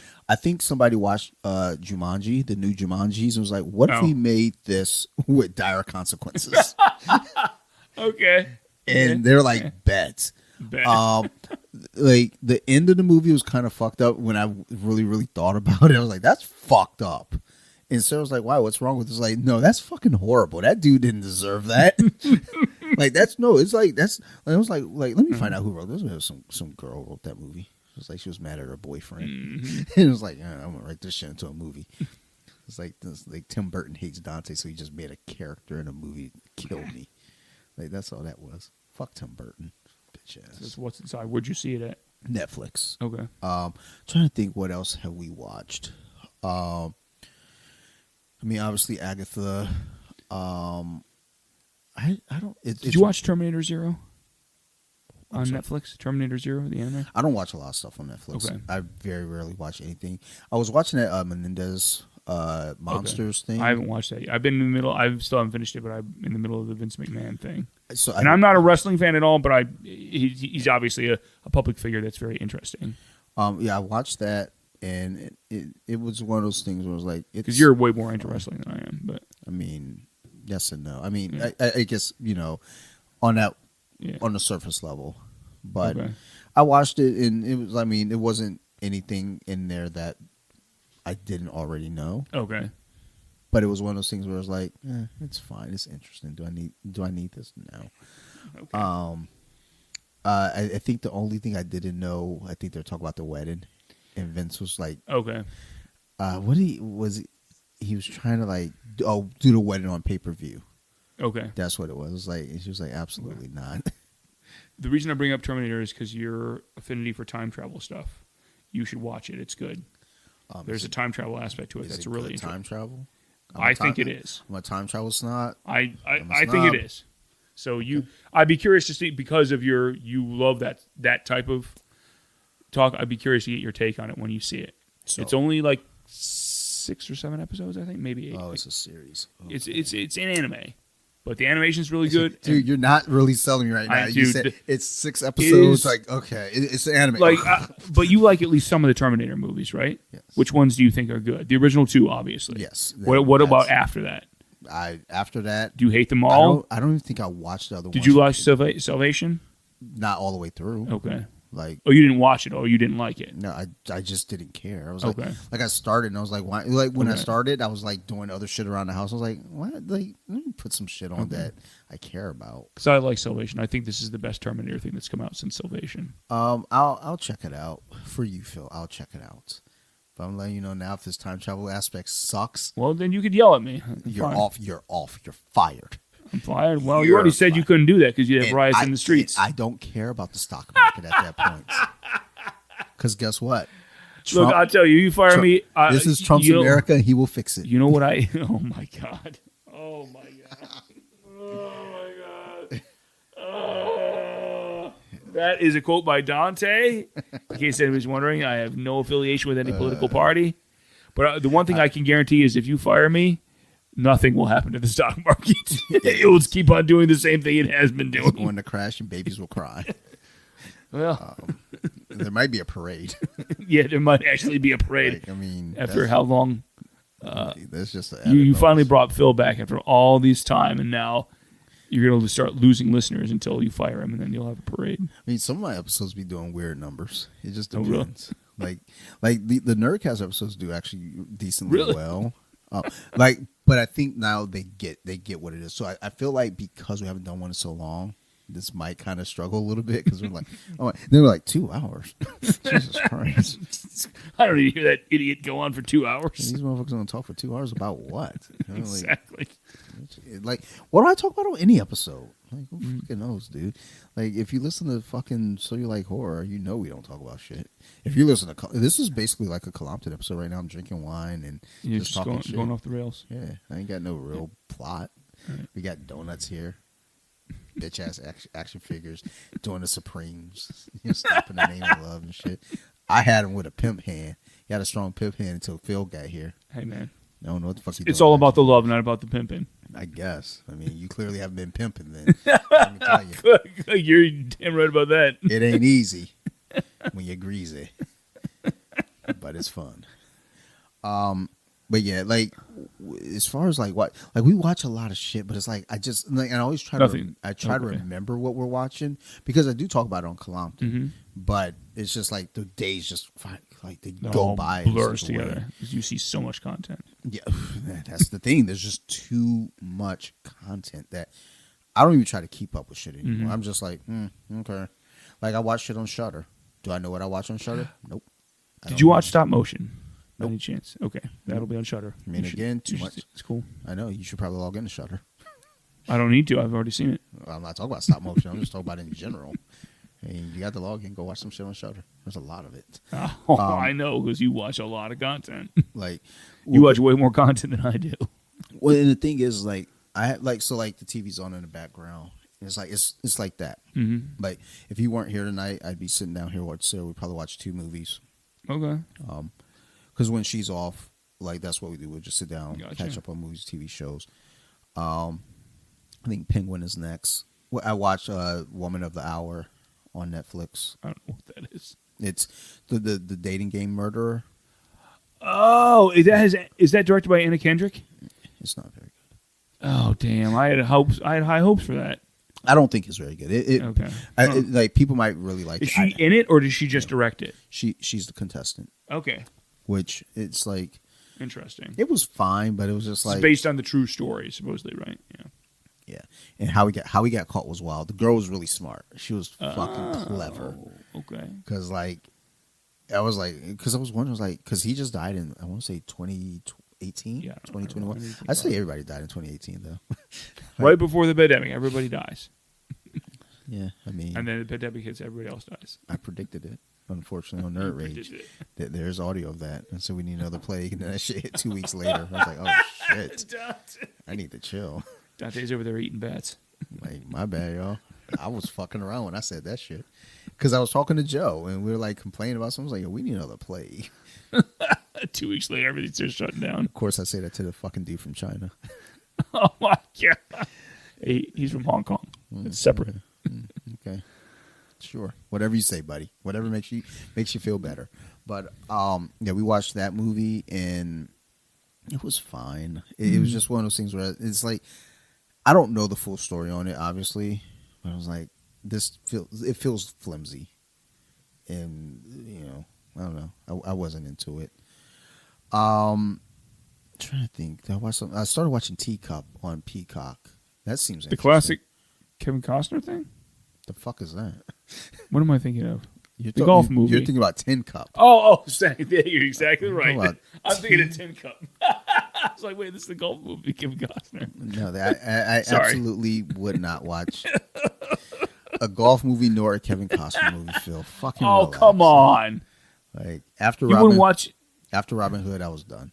Mr. Brooks was a great movie. Who the fuck is Mr. Brooks? You've never seen Mr. Brooks with Kevin Costner? Yeah, Obviously not. It's fantastic. It clearly isn't if I haven't seen it, Phil. No, you're crazy. That is actually documented as true. I am certifiable. But Mr. Brooks is good. It might be, but it's not for me. Mm-hmm. But yeah, this thriller series on Peacock called Teacup. We watched that. Well, I started watching it last night. It seems interesting. I only got 1 episode in. I've heard some mixed reviews about the John Carpenter show on there. It's the only reason I had any interest in Peacock at all is because that show is on there. I do have His that anthology series. in my queue. Yeah. But You haven't watched it yet? Okay. Just too much shit. Like things get buried too. Like I'll push it in my queue and then just other things come up. We were watching From. Is it called? Yeah, From. Yeah, Joe and Bobby have talked about that. They liked it. Really? Then they should watch Lost because that's what it is. It's that's Lost. what Joe said. It's Lost, but in the woods. Like Lost was on an island and From is in the woods. But Okay.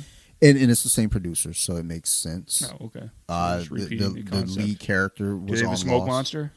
They have monsters, so I mean, Okay. It's Sophie and I just sat down and watched Lost over the summer. Oh, yeah, you said you got her into it, yeah. Well, because like she wanted to, because I let her watch the pilot episode. She was like, I was like, "That's she fine." got hooked. So she likes to come down here when I'm on the treadmill, though. Mhm. And when I'm on the treadmill, I will watch Sopranos or I watch a horror movie. Yeah. And If she's down here, you got to edit that out a little bit. I mean, we could watch Sopranos. Come on, dude. Sopranos is pretty harsh. Nah, it's cool. She's learning how to hide the money, Learn how to take out some dude, dispose of the bodies. dispose of bodies in the She learned why we had to kill Christopher. Oh, God. He deserved it. I mean, he was a menace to himself and his family. So Tony did the right thing. So, but no, she sat down and watched Lost with me because I was like, that's fine for her to watch while I'm on the treadmill.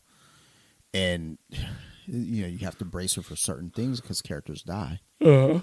And she wasn't. She got attached to certain characters. Uh-huh. So when Charlie died, the episode that came up, I sat and was like, look, there's going to be a character that is going to die, and it's going to be a big one. Mm-hmm. Normally, like, I don't tell my kid not to cry, but I also try to, like, let her know, like, look, with the crying, you have to understand, like, not everything is worth your tears. I was like, this one is worth your tears because I'm probably going to cry with you. Oh. And when Charlie died, like, I could hear her, and I was like, it's fine. Let it out. But it's, you know, like when we watch content, like I said, when I'm on the treadmill, I'm watching shit that I've seen before. When Sarah and I sit down, we try to watch newer stuff, mostly horror, just because of the pod. But yeah, like Phil, I didn't come with notes, okay? I'm just curious. I never show up to my podcast with notes. I've seen you had come up with an outline before. I show up and I say, here, I'm gonna hit record. Let's talk about some things and see where it goes. And here we are. But yeah, let's wrap this up again. Hit me up on Instagram. As always, to the listeners, thank you. If y'all have any questions, concerns, criticisms, please feel free to reach out. You can find me at bjj.wiki on Instagram or Off the Mats Podcast, also on Instagram. And I'm sorry, Phil, did you have any shout outs? My bad. I mean, Nerd Ragecast on X, Twitter, for to give us a follow. So yeah, because I post all the notes there that you won't ever hear on Bobby's show. I don't think I've posted on Nerd Rage's Facebook in like 6 months. Yeah, because usually I do see when you post on that. I don't pay much attention to Facebook, but when you post on there, it's like, oh yeah, Dante's running the Facebook page. I'm not on there often. I don't even go on Facebook anymore, other than to post up gross food for people to get sick of. Yeah, why do you post that? It's like, because fuck them. That's why. You posted just to troll people like me who are into food. Yeah. If y'all see and y'all get upset, I'm like, yes, I'm gonna jerk off to that tonight. Oh Jesus. Dante, that wine is hitting. Dude, it's 1 a.m. Like, all I want to do is, like, what? I got some gummy Skittles upstairs. I just want to eat some gummy Skittles and 3 donuts and go to bed. Like, I think I got the munchies. I ain't even high. But yeah, that was Phil's shout out. Yeah, email me at offthemats2020@gmail.com if y'all got any questions too.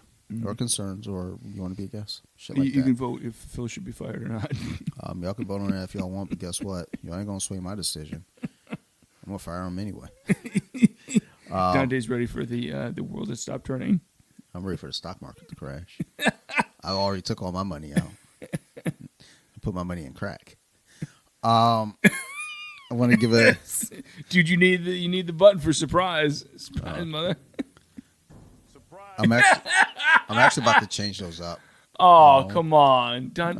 Cocaine Hookers, my friend, is a great drop. No, I want some new things on there. So, all right. Well, let's see what they are. But yeah, I want to give a big shout out to the crew over at Nerd Rage Radio. Bobby, Chris, Joe, Marilyn, Phil, Ricky, Ticky.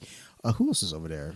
Dude, there's a whole group now that I don't even know who else in the chat anymore. I don't even look at the chat anymore. Yeah, I just see shit come up from the chat. Unless I see that I've been tagged specifically, I don't go to chat. Yeah, Bobby will specifically tag you. Like, there's just a lot going on. Because he knows Ricky will just start talking to himself on there. And which is entertaining in itself. But. It is entertaining. It's like, I'll see him, all of a sudden my phone will like light up in the middle of the day. It's like, what the heck is going on in the chat? And it's all Ricky just talking. At least yours is the middle of the day. My shit lights up in the middle of the night. And I'm like, yo, y'all need to chill. Yeah, it's like, whoa, man. Because, like, what is going on? I have like a dozen you. messages, all Ricky talking in the Nerd Rage chat.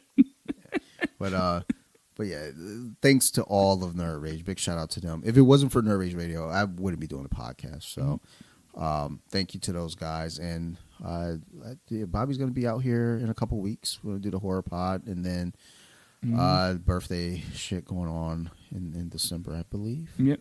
And then February, obviously, Black History Month, so I'll be over there on the pod with the black delegation.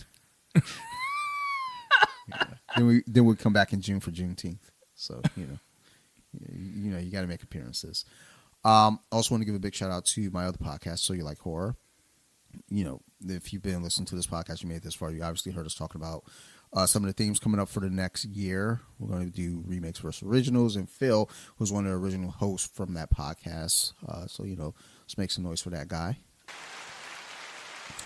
But yeah, thank you. Go Exactly. check out the Instagram over there. So you like horror, all the words separated by underscores. I don't know why I did it that way. It's so fucking dumb, dude. I be doing dumb shit, Phil. What the fuck is wrong with me? I don't know. Makes it memorable. Like I don't even like I don't Makes it memorable. I guess makes it hard to find. Does it? I don't know. Yeah, I guess. I don't look myself up, dude. And last but not least, I want to give a big shout out here to my guest, Marilyn Phil. It's been a while. Yeah, we haven't thanks. sat down and done this, so glad we were able to talk for Hopefully, I don't get fired. almost 3.5 hours. I don't know if the pod is going to be 3.5 hours or if it'll be split up. Who knows how this is going to go? This won't be out for like 2 weeks, a week or something. Yeah. I don't fucking know. My teammate is this Monday, and then I had someone I recorded Well, with. you always used to drop this on Wednesdays, right? Because it's not like a regular Nah, one. this just fills into the regular slots now. Okay. So, but yeah, that's it. That's all we got for y'all. We love you, beautiful people, and you know what it is. You guys keep listening. We're gonna definitely keep making the shows. Thank you, everybody, and goodbye.